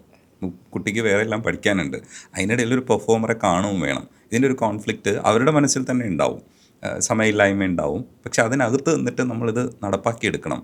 ഹെർക്കുലിയൻ ടാസ്കാണ്. അപ്പം ഈ മാതാപിതാക്കളോട് എങ്ങനെയാണ് കമ്മ്യൂണിക്കേറ്റ് ചെയ്യുക? അത് രജനീഷ്, നമുക്ക് വരുന്നൊരു വലിയ ടാസ്ക് എന്താണെന്നറിയാം? ടീച്ചർ, ഈ കുട്ടി അടുത്ത വർഷം 9th-ലാണ്, അതിന് മുന്നേ അരങ്ങേറ്റം ചെയ്യണം. ഈ ഒരു ക്വസ്റ്റ്യൻ എന്നെ പേടിപ്പിടിക്കും. എന്താണെന്ന് വെച്ചാൽ ഒന്നും ആയിട്ടുണ്ടാവില്ല. ഫസ്റ്റ് ആ ഒരു എനിക്കൊരു ടോട്ടൽ 8 ലെവലാണുള്ളത്. ഒരു കുട്ടി അരങ്ങേറ്റത്തിന് മുന്നേ വന്ന് ജോയിൻ. അപ്പോൾ അതിനൊരു 6 വർഷം മിനിമം. അതാണ് എൻ്റെ ഒരു കാൽക്കുലേഷൻ. 6 വർഷമാണ്. 6 വർഷം തന്നെ അക്സെപ്റ്റ് ചെയ്യാൻ പറ്റുന്നില്ല. പക്ഷേ ഇപ്പോൾ ഭരതാഞ്ജലിയിൽ വരുന്ന എല്ലാവരും അത് അക്സെപ്റ്റ് ചെയ്യുന്നുണ്ട്. കാരണം അതിലല്ലാത്ത ഞാൻ ആരെയും എടുക്കാറില്ല അവിടേക്ക്. അപ്പോൾ ഈ 6 വർഷത്തിനുള്ളിൽ അതെ. അപ്പോൾ കാരണം അല്ലാതെ പ്രാക്ടിക്കലി നടക്കുന്നില്ല എനിക്ക്. അപ്പോൾ ഇത് വന്ന് ഈ ഇപ്പോൾ ഒരു 4th പഠിക്കുന്ന ഒരു കുട്ടിയാണ് വരുന്നതെങ്കിൽ ഇപ്പോൾ 10th മുന്നേ ഈ 6 വർഷം കഴിയില്ല. അപ്പോൾ എനിക്ക് വലിയൊരു ഭയങ്കര ബുദ്ധിമുട്ടായിട്ട് ഫേസ് ചെയ്യുന്ന ഒരു ഈ ക്വസ്റ്റ്യനിൽ എനിക്ക് ചില സമയത്ത് ഉറക്കം വരില്ല. എന്താണ് ഇപ്പോൾ ഇവരോട് ഉത്തരം പറയുക? കാരണം അവരെ നമുക്ക് ബ്ലെയിം ചെയ്യാൻ പറ്റില്ല. കാരണം അവരുടെ മുന്നിൽ എൻ്റെ കുഞ്ഞ് ഡ്രസ്സ് ഇട്ടിട്ട് ഓർണമെന്റ്സ് ഇട്ടിട്ട് അരങ്ങേറ്റം ചെയ്യുക എന്നുള്ളത് മാത്രമാണ് അവരുടെ മനസ്സിലുള്ള പിക്ചർ. പക്ഷെ ഞങ്ങളെപ്പോലെയുള്ള നൃത്താധ്യാപകർക്ക്, ഞാൻ വേറെ ആരെയും കൂട്ടുപിടിക്കുന്നില്ല, ഞാൻ പോകുന്ന വഴിയിലൂടെ ഞാൻ തന്നെ. അപ്പോൾ ഈ വഴിയിലൂടെ പോവുക എന്ന് പറഞ്ഞ് അവരാദ്യം ഞാൻ മനസ്സിലാക്കി കൊടുക്കാൻ ശ്രമിക്കാറുണ്ട്. ഇൻഡിവിജ്വലായിട്ട് ഞാൻ അവരെ വിളിച്ച് ഇന്നതാണ് കാര്യങ്ങൾ, ഇത്ര സമയം എടുക്കുന്നുണ്ട്, നിങ്ങൾക്ക് ഓക്കെ ആണോ എന്ന് ഞാൻ ചോദിക്കാറുണ്ട് അവരോട്. അപ്പോൾ ചിലവർ പറയും ഓക്കെ ടീച്ചർ, അപ്പോൾ ഞങ്ങൾ അഡ്ജസ്റ്റ് ചെയ്യാൻ കുഴപ്പമില്ല. 10ാം ക്ലാസ്, ഇപ്പോൾ കഴിഞ്ഞ വർഷം 10ാം ക്ലാസ് പഠിച്ച കുട്ടികൾ തന്നെയാണ് അരങ്ങേറിയത്. ഞാൻ അവരെ പറഞ്ഞ് മനസ്സിലാക്കാൻ ശ്രമിക്കാറുണ്ട്. അല്ലാതെ വേറൊരു, കാരണം കുട്ടിയുമായിട്ട് കോംപ്രമൈസ് ചെയ്യാൻ എനിക്ക് ഭയങ്കര ബുദ്ധിമുട്ടാണ്. കാരണം അത് മാതാപിതാക്കൾ മനസ്സിലാക്കിയേ പറ്റൂ.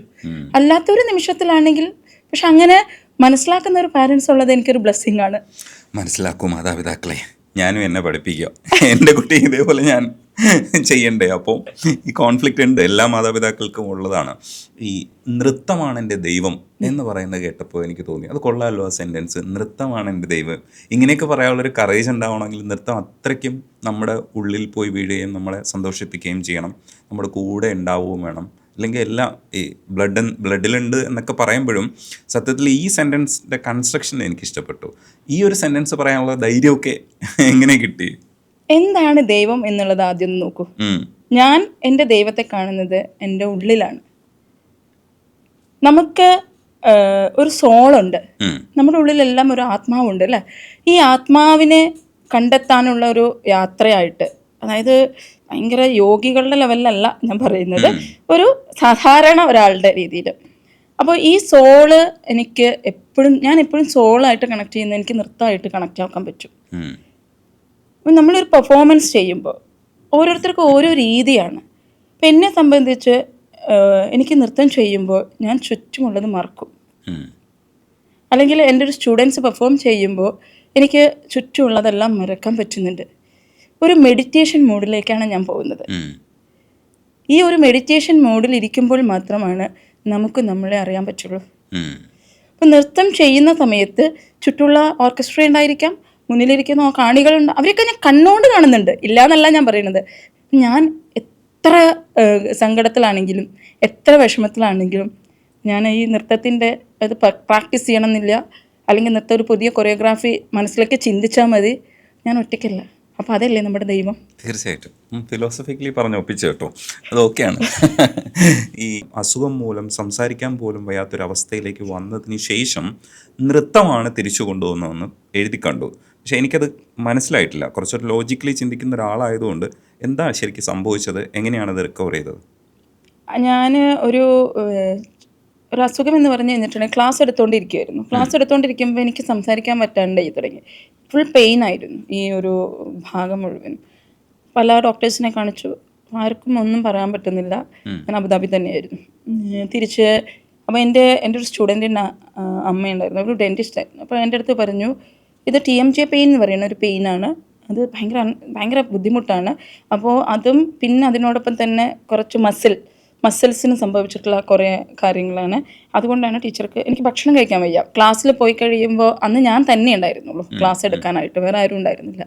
അപ്പോൾ ഈ ക്ലാസ് എടുത്തുകൊണ്ടിരിക്കുന്ന സമയത്ത് ഈ പെയിൻ സഹിക്കാൻ വേണ്ടപ്പോൾ ഞാൻ ക്ലാസ് നിർത്തി വന്ന്, പിന്നെ അവർ വന്നു, ഇവിടെ കൊല്ലത്തുള്ളൊരു ഡോക്ടറെ കാണിച്ചു. അങ്ങനെ ആ ട്രീറ്റ്മെൻറ്റ് അതിൻ്റെ വഴിക്ക് പോയി. പക്ഷേ ആ സമയത്ത് ഒരു കുട്ടിയുടെ അരങ്ങേറ്റം ഉണ്ടായിരുന്നു. അപ്പോൾ ആ അരങ്ങേറ്റത്തിൽ എനിക്ക് നട്ടുവാങ്ങ് ചെയ്യാനുണ്ടായിരുന്നു, ജതി പറയാനുണ്ടായിരുന്നു, ഒന്നും പറഞ്ഞില്ല. എൻ്റെ ഗുരുവാണ് വന്ന് ചെയ്യുകയൊക്കെ ചെയ്തത്. മിറാക്കിളായിട്ട് സംഭവിച്ചൊരു കാര്യം. പിന്നീട് അധികം ട്രീറ്റ്മെൻറ്റ് എന്ന് പറഞ്ഞാൽ ഒത്തിരി വലിയ ട്രീറ്റ്മെൻറ്റുകളൊന്നും എടുത്തില്ല. പിന്നെ പ്രാക്ടീസ് ചെയ്യാൻ തുടങ്ങി. മെല്ലെ അതിലേക്ക് കുട്ടികളുമായിട്ട് ഇൻട്രാക്ട് ചെയ്യാനൊന്നും പറ്റില്ല. കാരണം എൻ്റെ സ്കൂളിൽ ഞാൻ ഡാൻസ് ടീച്ചർ അപ്പോയിൻറ്റ് ചെയ്തു ആ സമയത്ത്, എനിക്ക് സംസാരിക്കാൻ പറ്റാത്തത് കാരണം. ഒന്നും മിണ്ടാൻ പറ്റുന്നില്ലായിരുന്നു. പാരൻസിനോട് കമ്മ്യൂണിക്കേറ്റ് ചെയ്യാൻ പറ്റുന്നില്ല, ഒന്നും പറ്റുന്നില്ല. മെല്ലെ മെല്ലെ ഈ നൃത്തത്തിലേക്ക് തന്നെ വന്ന് ഫുള്ളി അതിൽ മാത്രം ഫോക്കസ് ചെയ്യുന്നൊരവസ്ഥയിലേക്ക് വന്നു തുടങ്ങി. ശരിക്കും അവിടെ നിന്നാണ് എനിക്ക് മനസ്സിലായത്, നമ്മളുടെ ഉള്ളിലുള്ള സാധന, നമ്മുടെ ഒരു ലക്ഷ്യമുണ്ട്. ആ ലക്ഷ്യം ഉണ്ടെങ്കിൽ, ആ ഒരു എയിമിലേക്ക് നമ്മൾ ചിന്തിക്കുകയാണെങ്കിൽ നമുക്ക് ചുറ്റുമുള്ള അന്തരീക്ഷം അല്ലെങ്കിൽ നമ്മളുടെ യൂണിവേഴ്സ് നമുക്ക് അതിനുള്ള ഒരു വഴി തുറന്നു തരും എന്നുള്ളത്. അവിടെയാണ് ആ പെയിനിനെ പോലും ഞാൻ ഓവർകം ചെയ്തു. കാരണം പാട്ടുകൾ കേൾക്കുന്നു, നൃത്തം കേൾക്കുന്നു, അല്ലെങ്കിൽ നൃത്തം കാണുന്നു, അതിനെ കൂടുതൽ ഇപ്പോൾ യൂട്യൂബിലാണെങ്കിലും ധാരാളം ആളുകളിലെ ഞാൻ കാണും, ഫുൾ ഫോക്കസ് അതിൽ മാത്രമായിരുന്നു, വേറെ ഒന്നുമില്ല. പിന്നെ ഇഷ്ടമുള്ള ചില കാര്യങ്ങളൊക്കെ ചെയ്യും. ഓട്ടോമാറ്റിക്കലി എനിക്കത് സംസാരിക്കാൻ പറ്റുന്ന ഒരു അവസ്ഥയിലേക്ക് മാറി, ക്ലാസ് എടുക്കാൻ പറ്റുന്ന ഒരു അവസ്ഥയിലേക്ക് മാറി. പ്രോഗ്രാം സമയത്ത് എൻ്റെ സ്റ്റുഡൻ്റ് ആയിരുന്നു ഇതുണ്ടായിരുന്നത്. ടീച്ചർ, അവർ പാരൻസിനൊന്നും അറിയില്ലായിരുന്നു. പാരൻസിന് ടീച്ചർ എന്താ രംഗത്ത് വരാത്തതെന്ന് മാത്രമേ ചോദിക്കുന്നുള്ളൂ. പക്ഷേ ഞാൻ അവരോടത്ത് കമ്മ്യൂണിക്കേറ്റ് ചെയ്തിരുന്നില്ല. കാരണം അവർ പാനിക് ആവണ്ടെന്ന് വിചാരിച്ചിട്ട്. പുതിയ ടീച്ചറെ കൊണ്ടുവരുന്നു. പക്ഷേ എൻ്റെ ഒരു സ്റ്റുഡൻറ്റ് ഒരു ഡോക്ടറായിരുന്നു. അവൾക്കറിയാം ഈ സിറ്റുവേഷനിലൂടെ ഇങ്ങനെ പോകുമ്പോഴുള്ള ഒരു ബുദ്ധിമുട്ട് എന്താണെന്ന്. അവളാണ് ആനുവൽ ഡേക്ക് പ്രയുക്തിക്കാണ് നമ്മൾ അനൗൺസ് ചെയ്യുന്നത്. ഇങ്ങനൊരു സിറ്റുവേഷനിലൂടെയാണ് ടീച്ചർ കടന്നു പോയത്. ആ സമയത്താണ് നിങ്ങളിപ്പോൾ ഈ ആനുവൽ ഡേ ഇത്രയും കണ്ടക്ട് ചെയ്ത്. ഞാൻ സംസാരിക്കില്ലായിരുന്നു അധികം, പക്ഷേ ആ ഒരു നൃത്തം എന്നുള്ളത് മുന്നിലുള്ളത് കൊണ്ട് തന്നെയാണ്, ആ ഒരു തെറാപ്പി തന്നെയാണ് എനിക്ക് ഇത്രയും. ഞാൻ ഇപ്പോൾ രജനീഷിനോട് സംസാരിക്കുന്നില്ല, ഇപ്പോൾ ഇന്നിങ്ങനെ സ്പോണ്ടേനിയസ് ആയിട്ട് സംസാരിക്കുന്നുണ്ട്. എനിക്കിപ്പോൾ നന്നായി ഭക്ഷണം കഴിക്കാൻ പറ്റുന്നുണ്ട്. അപ്പോൾ യൂണിവേഴ്സ് ആ എനർജി നമ്മളിലേക്ക് തരുന്നു. ആ തരുന്ന എനർജി നൃത്തം തന്നെ. എനിക്ക് സ്വീകരിക്കുന്നതൊക്കെ എനർജി മുഴുവനും എനിക്ക് നൃത്തം തന്നെയായിട്ടാണ് എനിക്ക് ഫീൽ ചെയ്യുന്നത്. എനിക്ക് ശ്വസിക്കുന്നതും അത് കാണുന്നതും കേൾക്കുന്നതും ഒക്കെ ആ ഭാഷ, അത് എനിക്ക് തൊട്ട് കാണിച്ചു കൊടുക്കാൻ പറ്റില്ല. അത് എനർജി ഫ്ലോ ഉണ്ട്. ആ എനർജി ഫ്ലോ തന്നെയാണ് എനിക്ക് സംസാരിക്കാനായിട്ട് വീണ്ടും പറ്റുന്നതും. പിന്നീട് ഇപ്പോഴും ചെറിയൊരു ബുദ്ധിമുട്ടുകളുണ്ട്. ഞാൻ ഒത്തിരി ചെറിയ പെയിൻ അതുണ്ട്. പക്ഷെ ഇപ്പം ഇത്രയും നന്നായിട്ട് സംസാരിക്കാൻ എനിക്ക് പറ്റുന്നുണ്ട് ഇപ്പം. അതിനോടൊപ്പം ചോദിക്കാനുള്ളത്, ഈ പീസ് ഓഫ് മൈൻഡിന് നൃത്തത്തെ ഉപയോഗിക്കുക എന്ന് പറയുന്നത് ഒരു സാധാരണ സംഭവമായി മാറിയിട്ടുണ്ട്. എല്ലാവർക്കും ഒരു റിലാക്സേഷന് വേണ്ടി കൂടെയാണ് ഇതിന് വീട്ടമ്മമാരൊക്കെ ഡാൻസൊക്കെ പഠിക്കാൻ പോകുന്നത്. അത് ഭയങ്കരമായിട്ട് ഇതൊന്നും പഠിച്ചെടുക്കണമെന്നുള്ള അർത്ഥത്തിൽ മാത്രമല്ല, അതൊരു റിലാക്സേഷൻ പ്രോസസ്സാണെന്ന് മനസ്സിലാക്കിയിട്ടാണ്. അതിനകത്ത് സയൻറ്റിഫിക് റീസൺസ് ഉണ്ട്. അപ്പം ഒരു റിലാക്സേഷന് വേണ്ടി വരുന്നവരും ചിലപ്പോൾ കുറച്ച് കഴിയുമ്പോഴത്തേക്ക് ഇതിനകത്തേക്ക് ഒരു ഫാസിനേഷൻ തോന്നാം. അങ്ങനെയൊക്കെ വരുന്ന ഒരുപാട് അനുഭവങ്ങളിലൂടെ പോയിട്ടുണ്ടാവും. പക്ഷേ എങ്കിലും ഒരു റിലാക്സേഷൻ മെത്തേഡ് എന്നുള്ള രീതിയിൽ നൃത്തത്തെ എത്രത്തോളം നമുക്ക് ആസ്വദിക്കാൻ പറ്റും, അത് നമുക്ക് തന്നെ ഇപ്പോൾ ആത്മപ്രകാശനത്തിന് എന്ന പോലെ തന്നെ നമ്മുടെ ഉള്ളിലേക്ക് നമുക്ക് തന്നെ ഒരു ഹാപ്പിനെസ് ഉണ്ടാക്കാനൊക്കെ നമുക്ക് സ്വന്തമായിട്ട് ചുമ്മാ വെറുതെ ഒന്ന് സ്റ്റെപ്പ് ചെയ്താൽ പോലും നമുക്കൊരു രസം തോന്നും. നമ്മളൊക്കെ അതിനെ തുള്ളുക എന്ന് പറയും. അപ്പോൾ ഒരു തുള്ളുന്ന സമയത്ത് നമുക്ക് തോന്നുന്നൊരു ഹർഷം ഉണ്ടല്ലോ, അത് ചിലപ്പോൾ വേറെ ഒന്നിനും ചിലപ്പോൾ കിട്ടണമെന്നില്ല. അത്തരത്തിൽ വരുന്ന ആൾക്കാരും അത്തരത്തിലുള്ളൊരു ഹാപ്പിനെസ്സിനെയും ഒബ്സർവ് ചെയ്തിട്ടും അതിനെക്കുറിച്ച് അന്വേഷിക്കുകയൊക്കെ ചെയ്തിട്ടുണ്ടോ? സയന്റിഫിക് റീസൺസ് അതാണ് ഇപ്പൊ എൻ്റെ അന്വേഷണം. ഇത് ഞാൻ ചോദിച്ചുകൊണ്ടിരിക്കുകയാണ് എൻ്റെ കുട്ടികളോട്, എൻ്റെ ആളുകളോട്. ഞാൻ പല കുട്ടികൾ വരുമ്പോൾ ചോദിക്കും എന്തുകൊണ്ടാണ്. കുട്ടികളോട് ചോദിക്കുമ്പോൾ അത്ര അറിയില്ല, വലിയ ആളുകളായിരിക്കും. അപ്പം ഞാൻ അപ്പോൾ പറയും അറിയില്ല ടീച്ചർ, ഇവിടെ വരുമ്പോൾ ഭയങ്കര സന്തോഷമാണ്, ഞാൻ ഹാപ്പിയാണ്. ചോദിക്കും നിങ്ങൾക്ക് എന്താണ് ഇവിടെ നിന്ന് കിട്ടുന്ന ഹാപ്പിനെസ്. എനിക്ക് ഒരു ക്വസ്റ്റ്യൻ ഉണ്ട്, എൻ്റെ ഉള്ളിലുണ്ട് ആ ക്വസ്റ്റ്യൻ. എന്താണ് ആ കണക്ട് ചെയ്യുന്നത്? ആ നൃത്തം നമ്മൾ കണ്ണുകൊണ്ട് കാണുന്നത് ചലനമാണ്, അല്ലെങ്കിൽ ഭാവമുണ്ട്. നൃത്തത്തെ കാണുമ്പോൾ ഭാവമുണ്ട്. ഇതൊന്നും അറിയാത്ത ഒരാൾ വന്നിരിക്കുകയാണ് മുന്നിൽ, അല്ലേ? ഒരു രംഗത്ത് ഇപ്പോൾ ഒരു ആർട്ട് കാണാനായിട്ട് മാത്രം വന്നിരിക്കുന്ന ഒരു സാധാരണ ആൾ, ഒന്നും പഠിക്കാത്ത ഒരാൾ പോലും അവിടെ വന്നിരിക്കുന്നത് കാണുന്നുണ്ട്. ഒന്നും പഠിക്കാത്ത ഒരാൾ പോലും നൃത്തം പഠിക്കാനും വരുന്നുണ്ട്. എന്താണ് അവിടെ നടക്കുന്ന ഒരു എനർജി എക്സ്ചേഞ്ച് ഭയങ്കര കോംപ്ലിക്കേറ്റഡാ. അതിലേക്ക് ഒത്തിരി പോയി കഴിയുമ്പോൾ കൺഫ്യൂഷൻ ആവും. പക്ഷെ നമ്മൾ താഴേക്ക് ഇറങ്ങി വന്ന് ഇവിടെ വരുമ്പോൾ അവർക്ക് കിട്ടുന്ന ഒറ്റ വാക്യം എന്ന് പറയുന്ന സന്തോഷം കിട്ടുന്നുണ്ട്. പിന്നെ അവിടെ വരുമ്പോൾ ഭരതാഞ്ജലിയിൽ വരുമ്പോൾ സന്തോഷമുണ്ട്, ടീച്ചറോട് സംസാരിക്കുമ്പോൾ സന്തോഷമുണ്ട്. ടീച്ചർ അത് പറഞ്ഞു തരുന്നത് ഞങ്ങൾക്ക് കമ്മ്യൂണിക്കേറ്റ് ആവുന്നുണ്ട്. ചിലപ്പോൾ കഥകളിൽ അഭിനയത്തിലൂടെ ആയിരിക്കും പറഞ്ഞു കൊടുക്കുക. അല്ല കഥകളിലൂടെയും പറഞ്ഞു കൊടുക്കുക. അതിനൊന്ന് അവർ വഴക്ക് പറയാറുണ്ട്, വലിയ ആൾക്കാരെ പോലും വഴക്ക് പറയാറുണ്ട്. എക്സാംസ് നടത്താറുണ്ട്. അയ്യോ ഞങ്ങൾക്ക് എക്സാം നടത്തുമ്പോൾ ഭയങ്കര ടെൻഷൻ ആവുന്നു, അയ്യോ ഇപ്പോഴും ഇപ്പം ഞാൻ എക്സാം നടത്തിയിട്ടാണ് വരുന്നത്. അപ്പോൾ അവർ പറയുന്നത് എന്താ വെച്ചാൽ എക്സാം നടത്തുമ്പോൾ ഞങ്ങൾ പഴയ കാലത്തിലേക്ക് പോകുന്നുണ്ട്. അപ്പം എനിക്ക് തോന്നി അതെ ശരിക്കും കോളേജിൽ പഠിക്കുന്ന പോലെ പുസ്തകം മറയ്ക്കുന്നു, ഇത് നോക്കുന്നു, പുറത്ത് നിന്ന് ഡിസ്കഷൻ ചെയ്യുന്നു. അപ്പോൾ ഇത് ഞാൻ ഭയങ്കരമായിട്ട് ഞാനും എൻജോയ് ചെയ്യാണ്.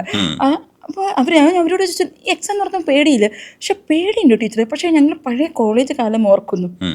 അതുകൊണ്ട് പിന്നെ ഡ്രസ്സ് ഇടുമ്പോൾ അല്ലെങ്കിൽ ഓർണമെൻറ്റ്സ് ഇടുമ്പോൾ സ്റ്റേജിൽ നിൽക്കുമ്പോൾ ഞാൻ ചോദിക്കും നിങ്ങൾക്ക് എന്താണ് ഫീൽ ചെയ്യാറുള്ളത്? ഒന്നും കാണാറില്ല എന്നാ പറയാ. ഒരു വലിയ ആൾക്കാരുടെ കാര്യമായിട്ടോ പറയുന്നത്. കുട്ടികളുടെ കാര്യത്തിൽ പിന്നെ അത്ര അവർക്ക് അങ്ങനെ പേടി എന്താണെന്ന് അറിയുന്ന ഒരു സ്റ്റേജിലേക്കൊന്നും എല്ലാവർക്കും ഒരു ബിലോ 10 ഇയേഴ്സിന് പേടിയൊന്നും അറിയില്ല. അവർക്ക് ആ ഡ്രസ്സ് ഇട്ട് സ്റ്റേജിൽ കയറി കളിക്കുക എന്ന് പറയുന്നത് അവരെ സംബന്ധിച്ച് ഭയങ്കര സന്തോഷമാണ്. കാരണം അവരുടെ എനർജി അങ്ങോട്ട് എന്താ പറയുക ഷൂട്ട് ചെയ്യാണ്, ഇത്രയും അങ്ങോട്ട് കയറുകയാണ് അവരുടെ എനർജി.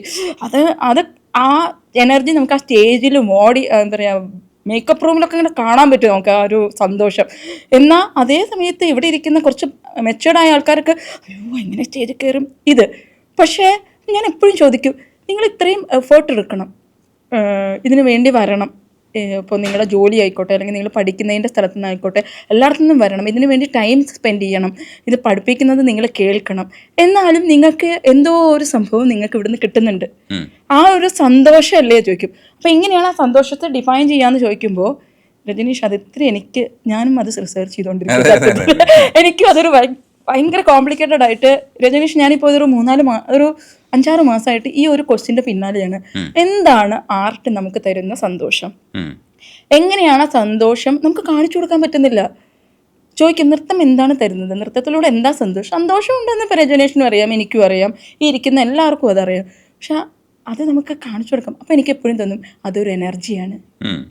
അപ്പം ഞാൻ അങ്ങനെയാണ് അതിനെ ഡിഫൈൻ ചെയ്ത് വെച്ചത്. അതെ, രക്ഷപ്പെട്ടു. അക്കാഡമിക്കലി സംസാരിക്കുന്നത് കൊണ്ട് ഒരു ഇൻട്രസ്റ്റ് കൊണ്ട് ചോദിക്കുക. ഇപ്പം ഈ താളം, അഭിനയം ഇതിനൊക്കെ പറ്റിയിട്ടൊക്കെ സ്പെഷ്യൽ വർക്ക്ഷോപ്സ് ചെയ്യാറുണ്ട്. ഈ വർക്ക്ഷോപ്പുകളിൽ കുട്ടികളെ കൊണ്ടുവരുമ്പോഴത്തേക്ക് നോർമലി തന്നെ നമ്മൾ ഡാൻസ് ഒക്കെ എന്ന് പറയുമ്പോഴത്തേക്ക് അങ്ങനെ ഒരു ആഴത്തിൽ പഠിക്കാൻ വേണ്ടിയിട്ട് കുട്ടികളൊക്കെ വിടാൻ പാടായിരിക്കും. പക്ഷെ ഇതൊക്കെ പറയുമ്പോൾ എന്നെ പോലുള്ള മാതാപിതാക്കളാണെങ്കിൽ എന്തോ ഒരു കുറച്ചുകൂടെ ഇയാൾക്ക് അറിയാമെന്നാണ് നമുക്ക് തോന്നുക. ഇത്തരം ഒരു വർക്ക്ഷോപ്സിലേക്ക് ഒരാളെ ക്ഷണിക്കുമ്പം ഒന്നും അറിഞ്ഞൂടാത്ത ഒരാൾ ഇങ്ങനെ ഒരു വർക്ക്ഷോപ്പ് വെക്കില്ല എന്ന് തോന്നും. അപ്പോൾ ശരിക്കും സ്പെസിഫിക് ആയിട്ട് അങ്ങനെ വെക്കുന്നത് ഈ കുട്ടികളെ ശരിക്കും പഠിപ്പിക്കാനുള്ള ഒരു ആഗ്രഹമുള്ള ഒരു ടീച്ചറെയാണ് ഞാൻ അതിനകത്ത് കാണുന്നത്. ഇപ്പം പ്രിയ സംസാരിക്കുന്ന സമയത്തൊക്കെ ഞാൻ ശ്രദ്ധിക്കുന്നുണ്ട്, ഇവരെ പഠിപ്പിച്ചെടുക്കണം. പ്രിയ വിചാരിക്കുന്നൊരു വഴിയുണ്ട്, ആ വഴിയിലൂടെ ഇവരെ പഠിപ്പിച്ചെടുക്കണം എന്നുള്ളൊരു ആഗ്രഹമുണ്ട്. ഈ ആഗ്രഹത്തിൻ്റെ പുറത്താണോ ഇങ്ങനെ ഈ സ്പെഷ്യൽ ഈ പറയുന്ന താളത്തിലൊരു വർക്ക്ഷോപ്പ് വെക്കുക അല്ലെങ്കിൽ അഭിനയത്തിലൊരു വർക്ക്ഷോപ്പ് വെക്കുക എന്നൊക്കെ പറയുന്ന പരിപാടി? അതൊക്കെ എന്താണ് ശരിക്കും? പിന്നെ ഈ നൃത്തത്തിൻ്റെ താളം എന്ന് പറയുന്ന സാധനം, ഈ മ്യൂസിക്കിൻ്റെ താളത്തെക്കുറിച്ച് എനിക്കൊരു ധാരണയുണ്ട്. പക്ഷേ ഈ നൃത്തത്തിൽ താളം എന്താണ്, ഈ നൃത്തത്തിലെ അഭിനയം എന്താണ്, അതിനെയൊക്കെ പറ്റിയിട്ട് കുറച്ചുകൂടെ ഒരു ബുദ്ധിജീവി ഉത്തരങ്ങൾ പറയൂ. ശരി, അതൊരു മനോഹരമായ ഒരു ക്വസ്റ്റ്യൻ തന്നെയാണ്. ബുദ്ധിജീവിയാണ് എൻ്റെ മുമ്പിലിരിക്കുന്നത് തോന്നിയിട്ട് ചോദിച്ചതാ, ഞാൻ ഒപ്പിച്ചതാ. അത് താളം എന്ന് പറയുന്നത് ഒരു പരന്ന സബ്ജക്റ്റാണ്. അപ്പോൾ ചെറിയ ഒരു രീതിയിൽ ഞാനത് എക്സ്പ്ലെയിൻ ചെയ്യാം. ഇപ്പം നൃത്തത്തിൽ ഇപ്പം ഞാൻ നേരത്തെ പറഞ്ഞൊരു കാര്യമുണ്ട്, ജതിയുണ്ട്. ജതി എന്ന് പറയുന്നത് മാത്തമാറ്റിക്സ് ആണ്, അത് കാൽക്കുലേഷൻ ഉണ്ട്. അതേപോലെ ഒരു പാട്ട് രജനീഷ് പാടുന്നതാണല്ലോ, അപ്പോൾ ആദ്യ താളത്തിൽ അല്ല, അപ്പോൾ ഒരു ആദ്യ താളത്തിൽ 8 കൗണ്ട് വരുന്നുണ്ട്. അപ്പോൾ ഇത് ഒരു കുട്ടി വന്നിരിക്കുമ്പോൾ ഇതൊന്നും അറിഞ്ഞിട്ടൊന്നല്ല. ഇപ്പം തെയ് എന്ന് പറയുന്ന അതിൽ എത്ര കൗണ്ടാണ് വരുന്നത്, ഇത് അറിഞ്ഞിട്ടല്ല ആ കുട്ടി തുടങ്ങുന്നത്. പക്ഷേ കുറച്ച് കഴിയുമ്പോൾ ഏത് താളത്തിലൂടെയാണ്, കാരണം എനിക്ക് നിർബന്ധമായിട്ട് ഞാൻ വളരെ ബേസിക് പഠിപ്പിക്കുമ്പോൾ എനിക്കിതൊന്നും പഠിപ്പിച്ചു തന്നിട്ടുണ്ടായിരുന്നില്ല. പിന്നീടാണ് ഞാൻ പഠിച്ചെടുത്തത് പറഞ്ഞാൽ നമുക്കൊക്കെ താളമുണ്ട്. ഇപ്പോൾ ഒരു പാട്ട് കേൾക്കുമ്പോൾ അത്ര ആ മാത്രയ്ക്കുള്ളിൽ ഇത്ര അടവുകൾ സെറ്റ് ചെയ്യണം. ഇത് ഒരു ഡാൻസറെ സംബന്ധിച്ച് ഭയങ്കര കാൽക്കുലേഷനിലൊന്നുമല്ല അത് ചെയ്യുക, പക്ഷെ അതിൽ ആ കാൽക്കുലേഷൻ ഉണ്ട്. അത്രയും മനോഹരമായിട്ടുള്ള ഒരു കാൽക്കുലേഷനിൽ തന്നെ ആ കാൽക്കുലേഷൻ വിട്ട് നമ്മൾ പോകുമ്പോൾ അത് പറയുക താളമില്ലാണ്ട് കളിച്ചു എന്ന് മാത്രം നമുക്ക് മനസ്സിലാവും. അവിടെ താളം പോയി എന്ന് പറയും, അറിയുന്ന ഒരാളാണെങ്കിൽ. അല്ലെങ്കിൽ താളത്തിൽ വന്നില്ല. അപ്പോൾ അത് ഈ താളം നമ്മുടെ ഉള്ളിലൊക്കെ ഉണ്ട്. നമ്മുടെ ഉള്ളിലൊരു സംഭവമുണ്ട്, ഹൃദയം ഇങ്ങനെ മിടിച്ചുകൊണ്ടിരിക്കുന്നുണ്ട്, ടെക് ടെക് ടെക് ടെക്. ഇതേപോലെ മെട്രോണോം ഒക്കെ ഉപയോഗിച്ചിട്ട് നമ്മളിങ്ങനെ താളം പ്രാക്ടീസ് ചെയ്യും. ഡാൻസിലൊക്കെ ആണെങ്കിൽ ഇപ്പം നട്ടുവാങ്കം ചെയ്യുന്നത് കണ്ടിട്ടുണ്ടായില്ലേ, ഇങ്ങനെ ഒരു സംഭവം നട്ടുവാങ്കം എന്ന് പറഞ്ഞിട്ട്. അപ്പം ഈ സംഭവത്തിൽ എങ്ങനെയാണെന്ന് വെച്ചാൽ ടെക് ടെക് ടെക് ടെക്. അപ്പം അത് ത ക ധി മി എന്ന് പറയുന്ന ഒരു സാധനമുണ്ട്.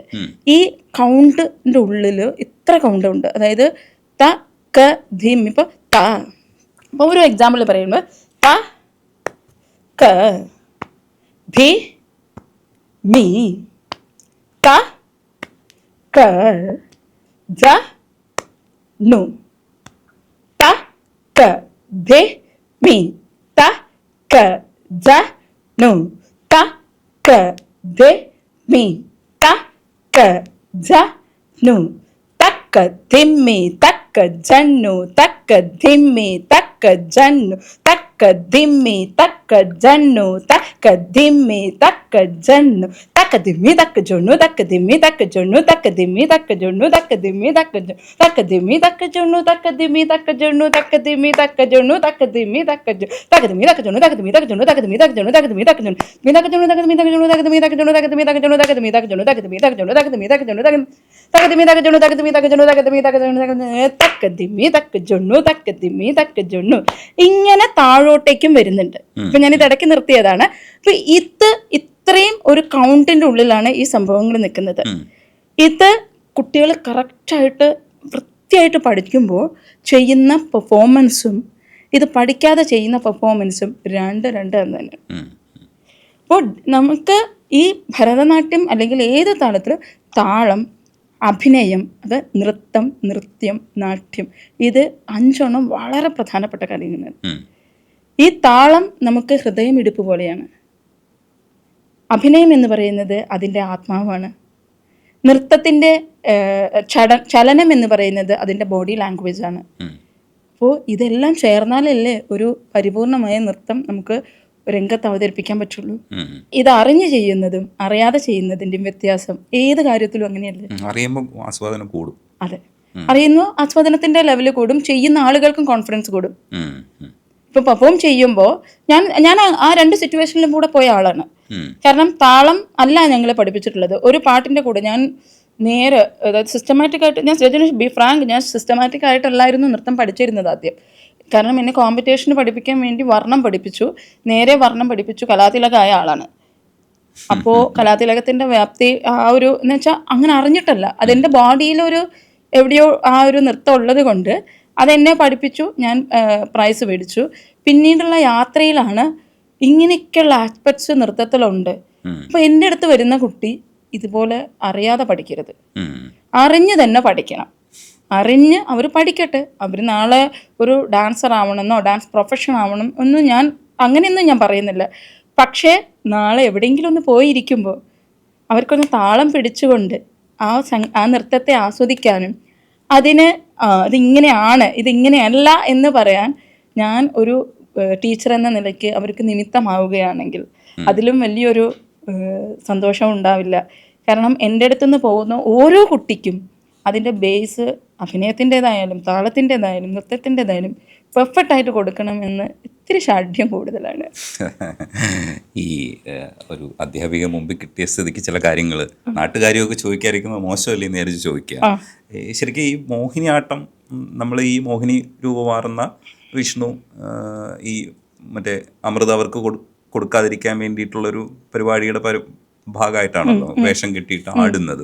അപ്പോൾ കുറച്ചൊരു വശീകരണമാണ് ഇതിനകത്ത്. മോഹിനി രൂപമാറുന്നത് അവരെ വശീകരിക്കുക എന്ന് പറയുന്ന ഒരു ആസ്പെക്റ്റിലാണ്. വിഷ്ണു അപ്പോഴും മാറിയിട്ടില്ല, വിഷ്ണു തന്നെയാണ്. പക്ഷെ അങ്ങനെ ഒരു ഭാവം കൊണ്ട് അപ്പം ഭാവത്തിൽ അവരെ വശീകരിച്ചിടുക എന്നുള്ളതാണ്. അപ്പോൾ വശീകരണമാണ് മോഹിനിയാട്ടത്തിന്റെ ഒരു ബേസ് എന്ന് പറയുന്നത്. ഇത് നമുക്കൊരിക്കലും മാറ്റാനും പറ്റില്ല, അതിൽ തന്നെ തുടരുകയും വേണം. ഇത് രസമുള്ളൊരു പരിപാടിയാണ്, മനുഷ്യർക്കെല്ലാം താല്പര്യമുള്ളതാണ്. ശരിക്കും ഇതിൻ്റെ ഒരു കഥകൾ ഇപ്പോഴും നിങ്ങൾ ചെയ്യുന്ന എല്ലാ കഥകളിലും ഇത്തരത്തിലുള്ളൊരു ഭാവത്തിലുള്ള കാര്യങ്ങൾ മാത്രമാണ് ഉപയോഗിക്കുന്നത്. ഞാൻ സ്ഥിരമായിട്ട് ഡാൻസ് കാണുന്ന ഒരാളല്ല, ഇതിനെക്കുറിച്ചൊക്കെ അറിയാൻ ശ്രമിക്കുന്ന ഒരാളെന്നുള്ള അർത്ഥത്തിൽ നമ്മൾ വായിച്ചൊക്കെയാണ് പലതും എടുക്കുന്നത്. അപ്പോൾ ശരിക്കും ഇതിന്റെ ബേസ് എന്താണ്? മോഹിനിയാട്ടം നമ്മുടെ ആണല്ലോ, മോഹിനിയാട്ടത്തിന്റെ ഒരു ബേസും പറയൂ ശരിക്കും. അതേപോലെ തന്നെ ഇതൊരു ദേവദാസി കൾച്ചറിൽ മോഹിനിയാട്ടം ഉണ്ടായിരുന്നില്ലേ? കേരളത്തിലും അങ്ങനെ തന്നെയല്ലേ എക്സിസ്റ്റ് ചെയ്തിരുന്നത്? അതിന്റെ ഒരു ചരിത്രവും നാട്ടുകാരിയും ഒക്കെ ഒന്ന് പറയാമോ? തീർച്ചയായിട്ടും. കാരണം ഈ ദേവദാസി സമ്പ്രദായം ഏകദേശം 10ാം നൂറ്റാണ്ട് കാലഘട്ടങ്ങൾ, അതായത് അന്നത്തെ കാലഘട്ടത്തിൽ അമ്പലങ്ങളിൽ, അതായത് ദേവന്മാരുടെ ദാസികളായിട്ട് അമ്പലത്തിൽ പ്രധാനപ്പെട്ടിട്ട് നമ്മുടെ നാട്ടിലുള്ള പെൺകുട്ടികൾ അമ്പലത്തിലേക്ക് ഈ പൂജാ കാര്യങ്ങൾക്കും അമ്പലത്തിൻ്റെ ദേവൻ്റെ ദാസിയായിട്ട് കൊടുത്തിരുന്ന ഒരു കാലം ഉണ്ടായിരുന്നു. അതായത് 6, 7, 8 കാലഘട്ടങ്ങളിൽ.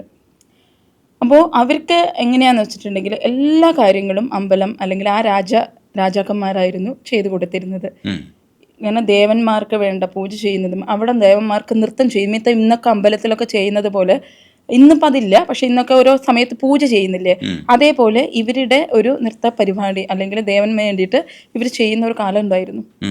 ആ ഒരു കാലഘട്ടത്തിൽ ഒരു 10ാം നൂറ്റാണ്ടൊക്കെ ആയപ്പോൾ ഒരു 100 വർഷം നീണ്ടു നിന്ന യുദ്ധം നടന്നു.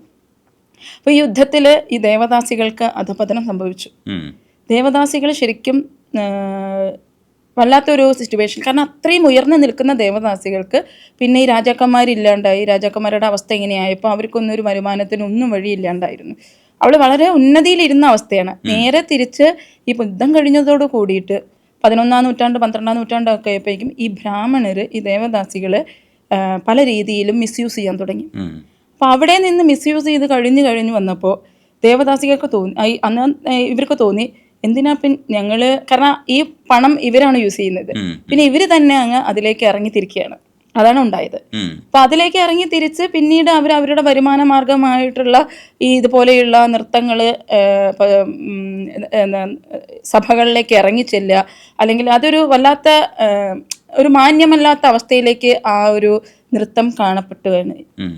അവിടെ നിന്ന് കുറച്ച് കഴിഞ്ഞപ്പോഴാണ് നമ്മുടെ ഏകദേശം 15-16 വർഷം പറയുമ്പോൾ ചെറിയ കൺഫ്യൂഷൻ ഉണ്ട്, എന്നാലും ഞാനൊന്ന് പറയാം. അപ്പോൾ ആ ഒരു സമയമായപ്പോഴേക്കും നമ്മുടെ ദേവദാസി സമ്പ്രദായത്തിലുള്ള ഈ ആളുകൾ എന്ത് ചെയ്തു എന്ന് വെച്ചിട്ടുണ്ടെങ്കിൽ അതങ്ങനെ ആ ഒരു അവസ്ഥയിലേക്ക് മാറിയതോടുകൂടി അവിടെ നിന്നും നമ്മുടെ നട്ടുവനാർ, വടിവേലു നട്ടുവനാർ, ചിന്നയ്യ, പൊന്നയ്യ, ശിവാനന്ദം പറഞ്ഞ 4 നട്ടുവനാറുണ്ടായിരുന്നു. ആ ഒരു ശരിക്കും കല നശിച്ചു എന്ന് പറയുന്ന ഒരു അവസ്ഥയിൽ എത്തിത്തീർന്നിരുന്നു. അപ്പോൾ ഇവരെന്ത് ചെയ്തു എന്ന് വെച്ചാൽ അത് തഞ്ചാവൂർ 4 നട്ടുവന്മാർ ഈ നൃത്തത്തെ വീണ്ടും പുനരുദ്ധരിച്ചു. അതാണ് ഇന്ന് കാണുന്ന ഭരതനാട്യത്തിലേക്ക് വന്നത് എന്നുള്ളതാണ് ചരിത്രത്തിൽ പറയുന്നത്. അപ്പോൾ ഈ നട്ടുവന്മാരാണ്, അതായത് ശരിക്കും പറഞ്ഞാൽ ചിന്നയ്യ, പൊന്നയ്യ, വടിവേലു, ശിവാനന്ദം, ഇവർ 4 പേര്. ഈ 4 പേരും ഇതിലേക്ക് ഇവരെ വീണ്ടും നൃത്തത്തെ കൊണ്ടുവരികയും നൃത്തത്തിന് ചിട്ടയായുള്ള ഒരു രൂപം കൊണ്ടുവരികയാണ് ചെയ്തിരിക്കുന്നത്. പാലാരിപ്പ്, ജതിസ്വരം, അതിന് കറക്റ്റ് ഫ്രെയിം ഇട്ട്, വർണ്ണം, തില്ലാന എന്നൊക്കെ പറയുന്ന പദവർണ്ണങ്ങൾ, ഇതൊക്കെ അവർ ആ സമയത്ത് ഭരതനാട്യത്തിൽ ചെയ്തു. ഈ സമയത്ത് നമ്മുടെ കേരളത്തിൻ്റെ അവസ്ഥ, അന്ന് കേരളം ആയിട്ടില്ല തോന്നുന്നു ആ സമയത്ത്. അപ്പോൾ കേരളത്തിൻ്റെ ഒരു അവസ്ഥ എന്ന് പറയുന്നത് നമുക്കൊരു തിരുവാതിരക്കളി പിന്നെ കഥകളിയൊക്കെ ഉള്ളൊരു സമയമാണ്, വേറൊരു കലാരൂപങ്ങളിലൂടെ. ആ ഒരു സമയത്താണ് സ്വാതി തിരുനാളിൻ്റെ കാലഘട്ടം വരുന്നത്. അതിനു മുന്നേ ഉണ്ടായിരുന്നു. സ്വാതി തിരുനാളാണ് വീണ്ടും നമ്മുടെ ഈ ഒരു കേരളത്തിൻ്റെതായിട്ടുള്ള മോഹിനിയാട്ടത്തെ പുനരുദ്ധരിച്ചത്. അതിന് കാരണം അവിടെ നിന്നും വടിവേലു, ചിന്നയ്യ, പൊന്ന, അവർ 4 നട്ടുവന്മാർ നമ്മുടെ സ്വാതി തിരുനാളിൻ്റെ സന്നിധിയിലേക്ക് എത്തിക്കുകയും ഈ അതേപോലെ അത്രയും നീറ്റായിട്ടുള്ളൊരു നൃത്തരൂപത്തെ നമ്മുടെ കേരളത്തിലേക്ക് സമർപ്പിക്കണമെന്ന് അവരോട് ആവശ്യപ്പെട്ടു. മാത്രമല്ല സ്വാതി തിരുനാൾ എന്ന് പറഞ്ഞാൽ അറിയാമല്ലോ, സംഗീതത്തിൽ പ്രഗത്ഭനും രാജാക്കന്മാരിൽ എന്താണ് അത്രയുമുള്ള ഒരു വ്യക്തി ഇത്രയും വലിയ കലാകാരന്മാരുടെ ഒരു വലിയ സാമ്രാജ്യം തന്നെ അവിടെ ഉണ്ടാക്കി. അതിൻ്റെ ഫലമായി ധാരാളം കൃതികൾ രചിക്കപ്പെട്ടു. അത് മോഹിനിയാട്ടമായിട്ട് മാറുകയാണ് ചെയ്തിരിക്കുന്നത്. അതിനു മുന്നേ അതിൽ 18ാം നൂറ്റാണ്ട് വരെ എനിക്ക് തോന്നുന്നു മോഹിനിയാട്ടം എന്നുള്ളൊരു പേരുണ്ടായിരുന്നു എന്നുള്ളത് കുഞ്ചൻ നമ്പ്യാരുടെ ഒരു ഇതിൽ പറയുന്നുണ്ട്. അതിൽ അങ്ങനെ ഒരു പേര് ഉപയോഗിക്കുന്നില്ല എന്നാണ് പറയുന്നത്. കുഞ്ചൻ നമ്പ്യാരുടെ ഒരു കൃതിയിലാണ് മോഹിനിയാട്ടം എന്നുള്ള ഒരു വേർഡ് ഉപയോഗിക്കുന്നത് എന്നുള്ളതാണ് ആ ചരിത്രത്തിലൂടെ പോകുമ്പോൾ കാണിക്കുന്നത്. അപ്പൊ ഈ സ്വാതി തിരുനാളിന് ശേഷം, സ്വാതി തിരുനാള് 33ാമത്തെ വയസ്സിൽ പോവുകയാണല്ലോ അവിടെ, ധാരാളം കൃതികൾ ഉണ്ടായിരുന്നു. മോഹിനിയാട്ടം അവിടെ വെച്ച് സ്റ്റോപ്പായി. ഈ സമയത്താണ് നമ്മുടെ കലാമണ്ഡലത്തിൽ വള്ളത്തോൾ നാരായണൻ അദ്ദേഹം കല്യാണിക്കുട്ടിയമ്മ, അതായത് വള്ളത്തോളിന്റെ പേരിലാണ് ശരിക്കും മോഹിനിയാട്ടം നമ്മൾ മോഹിനിയാട്ടം. അതെ മനസ്സിലാക്കിയെടുക്കുന്നത്. അതിനു മുന്നേ സ്വാതി തിരുനാള് തുടങ്ങി വെച്ചു, പക്ഷെ അത് പൂർത്തീകരിക്കാൻ അദ്ദേഹത്തിന് കഴിഞ്ഞില്ല. അതിന് അപ്പോൾ പിന്നെ വീണ്ടും അത് കാരണം നാഥനില്ലാത്ത ഒരു അവസ്ഥയായി തീർന്നില്ല. ആരെങ്കിലും വേണ്ടേ ഇങ്ങനെയുള്ളൊരു ഇതിനെ കൊണ്ടുവരാൻ. പിന്നെ ഇതിന് സാമ്പത്തികവും ഉണ്ടാവും അന്നും ഇന്നും എപ്പോഴും. അപ്പോൾ അതിനുശേഷം വള്ളത്തോള് കഥകളിക്ക് വളരെയധികം പ്രാധാന്യം നൽകി. പക്ഷേ മോഹിനിയാട്ടത്തെ തിരിച്ചു കൊണ്ടുവരണമെന്ന് വളരെയധികം ആഗ്രഹിച്ചു. കലാമണ്ഡലത്തിൽ മോഹിനിയാട്ടത്തിൻ്റെ ക്ലാസ്സുകൾ സ്റ്റാർട്ട് ചെയ്തു. ഒരു 1937 കല്യാണിക്കുട്ടിയമ്മേനെ അവിടേക്ക് മോഹിനിയാട്ടം പഠിപ്പിക്കാനായിട്ട് കൊണ്ടുവരുന്നത്. അതിന് ഇടയിൽ കൃഷ്ണൻകുട്ടി ആശാന് ധാരാളം ആശാന്മാരൊക്കെ വന്നു. പക്ഷേ ഈ 1940 വള്ളത്തോൾ മരിക്കുന്ന സമയത്ത് നമ്മുടെ കല്യാണിക്കുട്ടി അമ്മയുടെ അടുത്ത് പറയുകയാണ്, ഈ മോഹിനിയാട്ടം ഞാൻ വിചാരിച്ച ഒരു ലെവലിലേക്ക് എത്തിക്കാൻ എനിക്ക് കഴിഞ്ഞിട്ടില്ല. ഞാൻ നിന്റെ കൈകളിലേക്ക് ഭദ്രമായി ഏൽപ്പിക്കുന്നു. നീ അതിനെ ഏറ്റവും നല്ലൊരു ഉന്നതിയിലേക്ക് കൊണ്ടുവരണം എന്ന് വലിയൊരു ദൗത്യം അവരെ ഏൽപ്പിച്ചിട്ടാണ് വള്ളത്തോൾ ഈ ഭൂമി വിട്ടുപോയത്. പക്ഷേ കല്യാണിക്കുട്ടിയമ്മ ആ ദൗത്യം വളരെ മനോഹരമായിട്ട് ഏറ്റെടുത്തു. അതിന് ചിട്ടയായിട്ടുള്ള ഒരു ക്രമം ഉണ്ടാക്കി, പാഠ്യപദ്ധതി ഉണ്ടാക്കി. ഒപ്പം കല്യാണിക്കുട്ടിയമ്മയുടെ മക്കളായ കലാവിജയനും ശ്രീദേവിരാജനും അവരും ഉണ്ടായിരുന്നു. അവരും കൂടെ കൂടി ചിട്ടയായിട്ടുള്ള ചൊൽക്കെട്ട്, കല്യാണിക്കുട്ടിയമ്മയാണല്ലോ പുസ്തകവും അതിൻ്റെ ചിട്ടകളും ഒക്കെ ഉണ്ടാക്കിയിട്ടുള്ളത്. അങ്ങനെ ആ കല്യാണിക്കുട്ടിയമ്മ ഉണ്ടാക്കിക്കൊണ്ട് വന്ന ആ ഒരു മോഹിനിയാട്ടം പിന്നെ കേരള കലാമണ്ഡലത്തിൽ ധാരാളം, ഇപ്പോൾ എനിക്ക് തോന്നുന്നു സത്യഭാമ ടീച്ചർ, ക്ഷേമാവതി ടീച്ചർ, അപ്പോൾ ഇതൊക്കെ നേരിട്ടിട്ടുള്ള ഒരു തലമുറകളാണ്. ശരിക്കും പറഞ്ഞാൽ ഞങ്ങളെ സംബന്ധിക്കുമ്പോൾ ഞങ്ങൾ ഇത്രയും തൊട്ടടുത്താണ് മോഹിനിയാട്ടത്തിൽ നിൽക്കുന്നത്. അത് ശരിക്കും വളരെ ദൂരമല്ല, വളരെ വിദൂരമായിട്ടല്ല. ശരിക്കും മോഹിനിയാട്ടം നമ്മുടെ ഇങ്ങനെ അടുത്താണ് കിടക്കുന്നത്. പറയാൻ പറ്റും. അപ്പോൾ ശരിക്കും അതൊരു വല്ലാത്ത മൊമെന്റ് ആണല്ലേ ശരിക്കും മോഹിനിയാട്ടം. ഞാൻ ഉണ്ടായിരുന്ന കാലഘട്ടത്തിലാണ് അത്രയും. പിന്നെ അത് നീന പ്രസാദ്, അങ്ങനെ ധാരാളം ആളുകൾ, നല്ല കലാകാരന്മാർ മോഹിനിയാട്ടത്തെ വളരെ നല്ല രീതിയിലേക്ക് കൊണ്ടുപോയി. ഇന്ന് മോഹിനിയാട്ടം എന്ന് പറയുമ്പോൾ പല രീതിയിൽ, അതായത് പലർക്കും പല രീതിയിൽ, ഇപ്പോൾ മീതിൽ ദേവികയുണ്ട്, നീന പ്രസാദ് ഉണ്ട്, കലാമണ്ഡല ക്ഷേമാവതി ടീച്ചർ, സുഗന്ധി ടീച്ചറിൻ്റെ ഇത്. അപ്പോൾ അതിൽ ഭാവപ്രകാശനത്തിന് ഏറ്റവും കൂടുതൽ സാധ്യതയുള്ള ഒരു നൃത്തരൂപമായിട്ടാണ് എനിക്ക് മോഹിനിയാട്ടത്തെ കാണാൻ പറ്റിയിട്ടുള്ളത്. 1000-ലധികം സ്റ്റുഡൻസിനെ പഠിപ്പിച്ചിട്ടുണ്ടാവും. അതേപോലെ തന്നെ ഒരുപാട് അവാർഡുകൾ, ഇപ്പോൾ അബ്ദുൽ കലാം സ്മൃതി പുരസ്കാരം, പിന്നെ നാട്യ ചൂടാമണി, അത് ഭയങ്കര രസമാണ്. കേൾക്കുമ്പോൾ തന്നെ നമുക്കൊരു പവറൊക്കെ തോന്നുന്നുണ്ട്. അത്തരത്തിലുള്ള അവാർഡുകളൊക്കെ കിട്ടിയിട്ടുണ്ട്. പക്ഷെ അതിനപ്പുറത്തേക്ക് ഈ സ്റ്റുഡൻസിനെ കമ്മ്യൂണിക്കേറ്റ് ചെയ്യുന്നതിൽ വിജയിക്കുമ്പോൾ നമുക്ക് കിട്ടുന്നൊരു ഹർഷമുണ്ട്. പിന്നെ ഈ ടീച്ചർ അമ്മ എന്നൊക്കെയുള്ള വിളി കേൾക്കുമ്പോൾ പല നാടുകളിൽ നമ്മുടെ ശിഷ്യരുണ്ടെന്ന്, അവിടേക്ക് ചെല്ലുമ്പോൾ നമ്മളെ മീറ്റ് ചെയ്യുന്ന ശിഷ്യർ, ഇതൊക്കെ ഉള്ളപ്പോഴും ഒരു സ്വപ്നം, ഒരു അധ്യാപിക എന്നുള്ള രീതിയിൽ വലിയ സ്വപ്നം ഉണ്ടാവും. ചിലപ്പോൾ നാട് മുഴുവനും സ്കൂളുകൾ ഉണ്ടാക്കുക, അല്ലെങ്കിൽ അവിടെയൊക്കെ പഠിപ്പിക്കാൻ പോവുക, പറന്ന് കിടക്കുക എന്നൊക്കെ ഉള്ളതായിരിക്കും സ്വപ്നം. അതെനിക്കറിയില്ല എന്താണ് ശരിക്കുള്ള സ്വപ്നം. ഈ കമ്മ്യൂണിക്കേഷൻ പ്രോപ്പർ ആകുന്നു എന്ന് തോന്നുന്ന സമയത്ത് കിട്ടുന്ന ഒരു ഹർഷം ഉണ്ടാവും. ഞാനത് വിശ്വസിക്കുന്നുണ്ട്. അതൊരു സന്തോഷമുള്ളൊരു കാര്യമാണ്. നമ്മളൊരു കാര്യം കുട്ടിക്ക് പറഞ്ഞു കൊടുക്കാൻ ശ്രമിക്കുന്നു, കുട്ടിയുടെ ശരീരത്തിൽ അത് എത്തുന്നു, അവസാനം മനസ്സിൽ കടന്ന് ശരീരത്തിലേക്ക് അത് എത്തുന്നു, അത് കാണികൾ അതേ രീതിയിൽ അക്സെപ്റ്റ് ചെയ്യുന്നു. അത് ഭയങ്കര ഒരു പ്രോസസ്സാണ്. എവിടെയാണ് ഇതിൽ ഏറ്റവും കൂടുതൽ ഹർഷം കിട്ടുന്നത്? എന്താണ് ശരിക്കുള്ള സ്വപ്നം? ഒരു നർത്തകി എന്ന രീതിയിലുള്ള സ്വപ്നം, നൃത്തം ചെയ്യുക, നിരവധി വേദികളിലൂടെ ഞാൻ ഏറ്റവും കൂടുതൽ എന്നെ സ്നേഹിക്കുന്ന, അതെ ഞാൻ ഞാനായി തീരുന്ന നിമിഷം എന്ന് പറയുന്നത്. പക്ഷേ എൻ്റെ ഉത്തരവാദിത്തം എന്ന് പറയുന്നത് ഇപ്പോൾ നൃത്തവിദ്യാലയം, ധാരാളം നൃത്തവിദ്യാലയങ്ങളല്ല, എനിക്കിപ്പോൾ 2 വിദ്യാലയങ്ങളാണത്. അതിൽ വരുന്ന കുട്ടികളായിക്കോട്ടെ, ഓരോരുത്തരോടും എനിക്ക് പറയാനുള്ളത്, നൃത്തം എന്ന് പറയുന്നത് ഒരു കാലഘട്ടം വരെ നമ്മൾ പഠിച്ചെടുക്കേണ്ടത് തന്നെയാണ്. അതിന് വളരെ ഡെഡിക്കേഷൻ വേണം, സമയം അതിനു വേണ്ടി നമ്മൾ സ്പെൻഡ് ചെയ്യണം. അതായത് കൺസിസ്റ്റൻസി, ഡെഡിക്കേഷൻ, ആ ടൈം അതിന് വേണ്ടിയിട്ടുള്ളത്. അതിലുപരി ഏത് കാര്യത്തിനും നമ്മളൊരു ഏത് കാര്യത്തിലും ഒരു മണി എന്ന് പറയുന്നതും ഏറ്റവും പ്രധാനപ്പെട്ടത് കാര്യമാണ്. അപ്പോൾ ഇത് നമ്മൾ കാണാത്ത ഒരു ഇൻവെസ്റ്റ്മെൻറ്റ് പോലെ തന്നെയാണ്. കാരണം ഞാൻ പറഞ്ഞില്ലേ, നേരത്തെ പറഞ്ഞ ആ എനർജിയാണ് നമ്മുടെ ബോഡിയിലേക്ക് വരുന്നത്. അല്ലെങ്കിൽ നർത്തകിയായി തീരുമ്പോൾ ആ എനർജി എനിക്ക് കാണിച്ചു കൊടുക്കാൻ പറ്റില്ല. ഇങ്ങനെയൊരു സാധനമാണ് ഞാൻ ഉണ്ടാക്കി നിങ്ങളെ 8 കൊല്ലം കഴിഞ്ഞിട്ട് നിങ്ങളുടെ മോൾക്ക് അങ്ങനെ നമുക്കൊരിക്കലും ചെയ്യാൻ പറ്റില്ല. പക്ഷേ നിങ്ങൾക്ക് കാണാൻ കഴിയും ആ ചേഞ്ച് എന്താണ്. ഡിസിപ്ലിൻ ഉള്ള ഒരു കുഞ്ഞ് മാറുന്നത് കാണാൻ പറ്റും. കാരണം ഭരതാഞ്ജലി എന്ന് പറയുന്ന നൃത്തവിദ്യാലയം ഒരിക്കലും ഇങ്ങനെ തട്ടി അടവ് മാത്രം പഠിപ്പിക്കുന്ന ഒരു സ്പേസ് അല്ല. അതിലേക്ക് കയറി വരുന്ന ഒരു കുട്ടി എങ്ങനെയായിരിക്കണം ഒരു അധ്യാപികയോട് പെരുമാറേണ്ടത്. അവിടെ വരുന്ന ഓരോ കുട്ടിയും നമസ്തേ പറയാതെ വരില്ല. ഒരു ഡിസിപ്ലിൻ നമുക്ക് അവിടെ കൊടുക്കുന്നുണ്ട്. ഇത് അവരുടെ ലൈഫിൽ അറിയാതെ അവർ കൊണ്ടുപോകുന്ന ഒരു കാര്യമാണ്. ആ ഡിസിപ്ലിൻ മുതൽ അടവ് മുതൽ ആ അടവിലും ഒരു ഡിസിപ്ലിൻ ഉണ്ട്. മെമ്മറി പവർ നല്ലോണം കൂടുന്നുണ്ട് പഠിക്കുമ്പോൾ. ശ്ലോകാസ് ഉണ്ട്. ഈ ശ്ലോകാസ് ഇവർ പഠിക്കുമ്പോൾ ഇവരുടെ മെമ്മറി കപ്പാസിറ്റി കൂടുന്നുണ്ട്. അപ്പോൾ ഈ മെമ്മറി അവർ കൂടുമ്പോൾ പിന്നെ ഇതിനു വേണ്ടി ഇവർ ഒരു അരമണിക്കൂർ സ്പെൻഡ് ചെയ്യുന്നുണ്ടെങ്കിൽ ഒരിക്കലും അത് ടൈം വേസ്റ്റ് അല്ല. കാരണം അവർ ഇപ്പോൾ ഒരു 4 മണിക്കൂർ പഠിക്കുന്ന ഒരു കുട്ടിയാണെങ്കിൽ 3.5 മണിക്കൂർ പഠിച്ച് അരമണിക്കൂർ അവർ പ്രാക്ടീസ് ചെയ്യുമ്പോൾ അവരുടെ ബ്രെയിനിൽ സംഭവിക്കുന്ന ഒരു വേറൊരു കാര്യം എന്താണെന്ന് വെച്ചാൽ അത് ബ്രെയിനിൽ ഓക്സിജൻ കപ്പാസിറ്റി കൂടിയാണ്. അപ്പോൾ അത് പ്രാക്ടീസ് ചെയ്യുക. അപ്പോൾ ഇതൊക്കെ മനസ്സിലാക്കി അല്ലെങ്കിൽ ഇങ്ങനെയൊക്കെയുള്ള ഒരു കാര്യങ്ങൾ നമ്മുടെ നൃത്തത്തിൽ അവർക്ക് കിട്ടുന്ന ഒരു വലിയൊരു ബെനിഫിറ്റ് ആണെന്ന് മനസ്സിലാക്കി അങ്ങനെ മനസ്സിലാക്കുന്ന നൃത്തത്തെ സീരിയസ് ആക്കി എടുക്കുന്ന നൃത്തം പ്രൊഫഷൻ ആക്കണമെന്ന് ഞാൻ ഒരിക്കലും പറയില്ല. അത് ഓരോരുത്തരുടെ ചോയ്സാണ് ഏത് പ്രൊഫഷൻ. ഇപ്പോൾ നമുക്ക് ഒരു ഡോക്ടർ ആവാം, എൻജിനീയർ ആവാം. അതൊക്കെ നമുക്കിപ്പോൾ എന്നെ സംബന്ധിച്ച് ഞാൻ നൃത്തം എൻ്റെ ജീവവായുവാണ്, എൻ്റെ ജീവിതവുമാണ്. എനിക്ക് എൻ്റെ വരുമാന മാർഗവും ഈ നൃത്തം തന്നെയാണ്. ഇപ്പോൾ അത് വരുമാന മാർഗമായി പോയതാണ്. അതേപോലെ തന്നെ നമുക്ക് ജോലിക്ക് വേണ്ടി വർക്ക് ചെയ്യാം. പക്ഷെ നൃത്തം നമ്മുടെ ജീവിതത്തിൻ്റെ ഭാഗമാക്കാൻ വേണ്ടിയുള്ള ഈ യാത്ര, അതിന് സിസ്റ്റമാറ്റിക്കായി പഠിച്ച് ഒരു 8 വർഷം മുതൽ 10 വർഷം വരെ പഠിക്കുമ്പോൾ നമുക്കത് മനസ്സിലായി. അതിനുശേഷം അത് വേണോ എന്ന് അവർക്ക് തീരുമാനിക്കാം. അത് വേണ്ട എന്നുണ്ടെങ്കിൽ വളരെ സന്തോഷത്തോടു കൂടി അവർക്ക് പോകാം. പക്ഷെ അവരുടെ ഉള്ളിൽ ആ ഒരു വിത്ത് ഇട്ട് കൊടുത്തിട്ടുണ്ട്.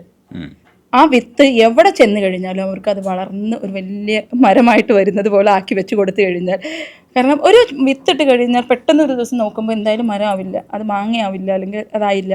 അതേപോലെ ഈ കുട്ടി ഈ വിത്തായി വന്ന് അത് വളർന്ന് പന്തലിച്ചു വരുന്നത് പോലെ ഈ 10 വർഷം കഴിഞ്ഞാൽ പോവാം. പിന്നീട് 10 വർഷം കഴിഞ്ഞ് പഠിക്കുന്ന കുട്ടികളും ഭരതാഞ്ജലിയിലുണ്ട്. ഇന്ന് എൻ്റെ അടുത്ത് പഠിച്ച 4-5 കുട്ടികൾ സ്വന്തമായിട്ട് ഡാൻസ് സ്കൂൾ സ്ഥാപിച്ചു. അത് ഇപ്പോൾ കണ്ണൂരിലൊരു കുട്ടി കഴിഞ്ഞ ആഴ്ചയാണ് എൻ്റെ അടുത്ത് ഒരു നൃത്ത സ്കൂള്. അപ്പോൾ അത് അവർക്ക് ചോയ്സാണ്. പക്ഷേ ഒരു നല്ല വ്യക്തിയായി മാറാൻ പറ്റും. നമുക്ക് നല്ല ചിന്താശക്തികൾ വരുന്ന ഒരു ഇത് വരുന്നത് നൃത്തത്തിൽ എനിക്ക് കാണാൻ കഴിയുന്നുണ്ട്. പിന്നെ നേരത്തെ പറഞ്ഞ പോലെ ഒരു പീസ് ഓഫ് മൈൻഡ്. ഏത് ജോലി ചെയ്യുമ്പോഴും കുറച്ച് നേരം ഏതെങ്കിലും ഒരു പാട്ട് വെച്ച്, നമ്മൾ ഓൾറെഡി താളവും ഇതൊക്കെ പഠിച്ചിട്ടുണ്ട്, ആ പാട്ടിനനുസരിച്ച് അർത്ഥം അറിയുമെങ്കിൽ അവർക്കൊരു മുദ്രയിടാം. കുറച്ച് സ്വന്തമായിട്ടുള്ള സമയം കണ്ടെത്താൻ, തനി ആരുടെയും ഹെൽപ്പില്ലാണ്ട് തന്നെ. അപ്പോൾ ഇങ്ങനെയുള്ള ഒരു ജനറേഷൻ അറിഞ്ഞ് മനസ്സിലാക്കി പഠിക്കുന്ന ഒരു വലിയ തലമുറയെ വാർത്തെടുക്കണം എന്നുള്ളത് തന്നെയാണ് എൻ്റെ സ്വപ്നം. അതെനിക്ക് എനിക്ക് പറ്റട്ടെ എന്ന് ഞാൻ എന്നോട് തന്നെ എന്താ പറയുക പ്രാർത്ഥിക്കുകയാണ്. അതെ അതെ, ഞങ്ങളും ആശംസിക്കുന്നു അങ്ങനെ പറ്റട്ടെ. ഇത്രയും ആഗ്രഹിക്കുന്ന ഒരാൾ ഈ പറയുന്ന മാതിരി ഈ നൃത്തസാഗരത്തിൽ ഇങ്ങനെ തുടരാൻ കഴിയട്ടെ. പക്ഷേ ഔട്ട് ഓഫ് സിലബസ് ഞാനൊരു ചോദ്യം കൂടെ ചോദിച്ച് അവസാനിപ്പിക്കാം. ശരിക്കും ഇതല്ലാതെ ഇതൊന്നും അറിഞ്ഞുകൂടാതെ തുള്ളുന്നതും ഒരു റിലാക്സേഷൻ അല്ലേ? ഇതൊന്നും അറിയണ്ട, ഒരു മുദ്രയില്ല, നമ്മളൊന്നും പഠിച്ചിട്ടുമില്ല, അല്ലാതെ തന്നെ നമ്മൾ കുറച്ച് സമയം ഒന്ന് തുള്ളുകയാണ്.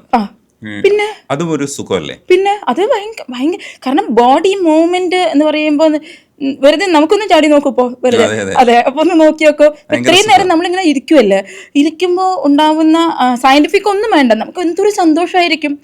വെറുതെ ബീച്ചിൽ എന്തുകൊണ്ടാ ചാടി കളിക്കുന്നത്, അല്ലെങ്കിൽ ഒരു പാർട്ടിയിൽ എന്തുകൊണ്ടാ ഒരു പാട്ട്, ആ പാട്ട് ആർക്കെങ്കിലും പറഞ്ഞിട്ടാണോ? ഒന്നും പറഞ്ഞിട്ടല്ല. അപ്പോൾ ഒരു പാട്ടിനനുസരിച്ച് നൃത്തം ചെയ്യാന്ന് പറയുന്നത് അതിൻ്റെ ടെക്നിക്കൽ വശങ്ങളോ അല്ലെങ്കിൽ അതിൻ്റെ മറ്റുള്ള വശങ്ങളോ ഒന്നും അറിഞ്ഞിട്ടല്ല. അവിടെ നമുക്ക് കിട്ടുന്ന ഒരു സന്തോഷമുണ്ട്. അപ്പോൾ ആ സന്തോഷം അൾട്ടിമേറ്റ് തന്നെയാണ്. അത് അറിഞ്ഞു പഠിച്ചാലും അറിഞ്ഞു പഠിച്ചില്ലെങ്കിലും സന്തോഷം എന്ന് പറയുന്നതാണ് അതിൻ്റെ അൾട്ടിമേറ്റ്. പക്ഷെ അറിഞ്ഞിട്ട് പോകുമ്പോൾ ആ സന്തോഷം എൻജോയ് ചെയ്ത് പോകാൻ പറ്റും. അത് ഭയങ്കര ആ ജേണി നമുക്ക് ആസ്വദിച്ച് പോകാൻ പറ്റും. പക്ഷെ അറിയാതെ പഠിക്കുമ്പോൾ അവിടെ ജേണി അല്ല, അത് ആ ഒരു നിമിഷം. അത് രണ്ടും വേണം. അത് രണ്ടും ആർക്കും ഏത് വേണമെങ്കിലും സ്വീകരിക്കാം. ഒരു പാട്ടിൻ്റെ കൂടെ എത്ര മണിക്കൂർ അല്ലെങ്കിൽ കുറേ നേരം ആസ്വദിച്ച് ഡാൻസ് ചെയ്ത് നോക്കൂ. മനസ്സ് സന്തോഷിക്കട്ടെ, ശരീരം സന്തോഷിക്കട്ടെ. ഇത് ഞാനൊക്കെ തുള്ളുന്നത് അല്ലാതെയാണ് കേട്ടോ, ഇത് അറിഞ്ഞു തുള്ളുന്നതിനെ കുറിച്ചാണ് പറഞ്ഞത്. ജനിച്ചൊരു കുഞ്ഞു ഡാൻസ് അറിഞ്ഞിട്ടാണോ ആ പാട്ടിനനുസരിച്ച് ഇങ്ങനെ നിന്ന് ചാടുന്നത്? അല്ല, നമ്മൾ ആ കുഞ്ഞിന്റെ ഡാൻസ് നമ്മൾ എങ്ങനെ എൻജോയ് ചെയ്യുന്നത്? നമ്മൾ ആ കുഞ്ഞില് മുദ്ര കണ്ടിട്ടാണോ? ഇല്ല, നമ്മൾ ഭയങ്കര രസമായിട്ട് ആ കുഞ്ഞ് വെറുതെ കൈകൊണ്ട് ഇങ്ങനെ ആട്ടും. അപ്പൊ നമ്മളൊരു ആ ചക്കരയെ കളിക്ക് പറഞ്ഞ് അവരെ പ്രോത്സാഹിപ്പിക്കുന്നുണ്ട് അല്ലേ? അതെന്താ? ഞാൻ നേരത്തെ പറഞ്ഞ ഒരൊറ്റ കാര്യം, എനർജി. അതിൽ കൊണ്ടുവന്ന് ഫിറ്റ് ചെയ്തു. ഓക്കെ, എന്തിൽ കൊണ്ടുവന്ന് ഫിറ്റ് ചെയ്താലും സംസാരം ഞാൻ കേട്ടിരുന്നു. ചില കാര്യങ്ങളൊക്കെ ചോദിച്ചറിയാൻ ശ്രമിച്ചിട്ടുണ്ട്.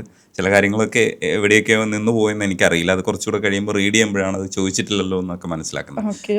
എന്തായാലും ശരി, സംസാരിക്കാൻ കഴിഞ്ഞതിൽ വളരെയേറെ നന്ദിയുണ്ട്. നിങ്ങളെ നൃത്തം ഇങ്ങനെ തുടരട്ടെ, എല്ലാവരും സന്തോഷിക്കട്ടെ, കുറേ കുട്ടികളെ കിട്ടട്ടെ, ഈ പറയുന്ന രീതിയിൽ അറിഞ്ഞ് പഠിക്കുന്ന കുറേ കുട്ടികളെ കിട്ടട്ടെ. Thank you Rajneesh. രജേഷിനോട് അതുപോലെ തന്നെ. കാരണം മനോഹരമായ ഒരു എന്നെ പുകഴ്ത്തുന്നേ. കാരണം രജനീഷിന്റെ പലപ്പോഴും ഞാൻ കേൾക്കാറുണ്ട് ഒരു സബ്ജക്റ്റിനെ കുറിച്ചുള്ള ഡീപ്പായിട്ടുള്ള ആ ഒരു ഇതിലുള്ള യാത്ര. അപ്പം ഞാൻ എപ്പോഴും ആഗ്രഹിക്കുന്നതായിരുന്നു രജനീഷ് എനിക്കൊരു ഇൻ്റർവ്യൂ അല്ലെങ്കിൽ ഇതുപോലെ ഒരു സംഭാഷണം നടത്തണം എന്നുള്ളത്. ശരിക്കും ആ ഒരു രജനീഷിൻ്റെ കൂടെ പോയപ്പോൾ, ചെറുപ്പം മുതൽ ഇത്രയും വന്നിട്ടുള്ള ആ ഒരു ജേണിയിലൂടെ പോയപ്പോൾ, ഈ ഒരു മണിക്കൂർ അല്ലെങ്കിൽ 1.5 മണിക്കൂറിനുള്ളിൽ ഞാനും ആ ഒരു യാത്രയിലൂടെ പോയി. മനോഹരമായിട്ട് ചോദിച്ചു. ഒരുപാട് സന്തോഷം. നമ്മൾ പറയില്ല, ചില മാനിഫെസ്റ്റേഷൻ എന്ന് പറയുന്നത് ചിലപ്പോൾ സംഭവിക്കുക എന്നുള്ളത്, അങ്ങനെ ഒരു ദിവസമാണെന്ന്. Thank you. ഇത്രയും സമയം എനിക്ക് വേണ്ടി ചിലവഴിച്ചതിലും എൻ്റെ നൃത്തത്തിൻ്റെ കൂടെ യാത്ര ചെയ്തതിലും ഒരുപാട് സന്തോഷം. നന്ദി രജനീഷ്. Thank you.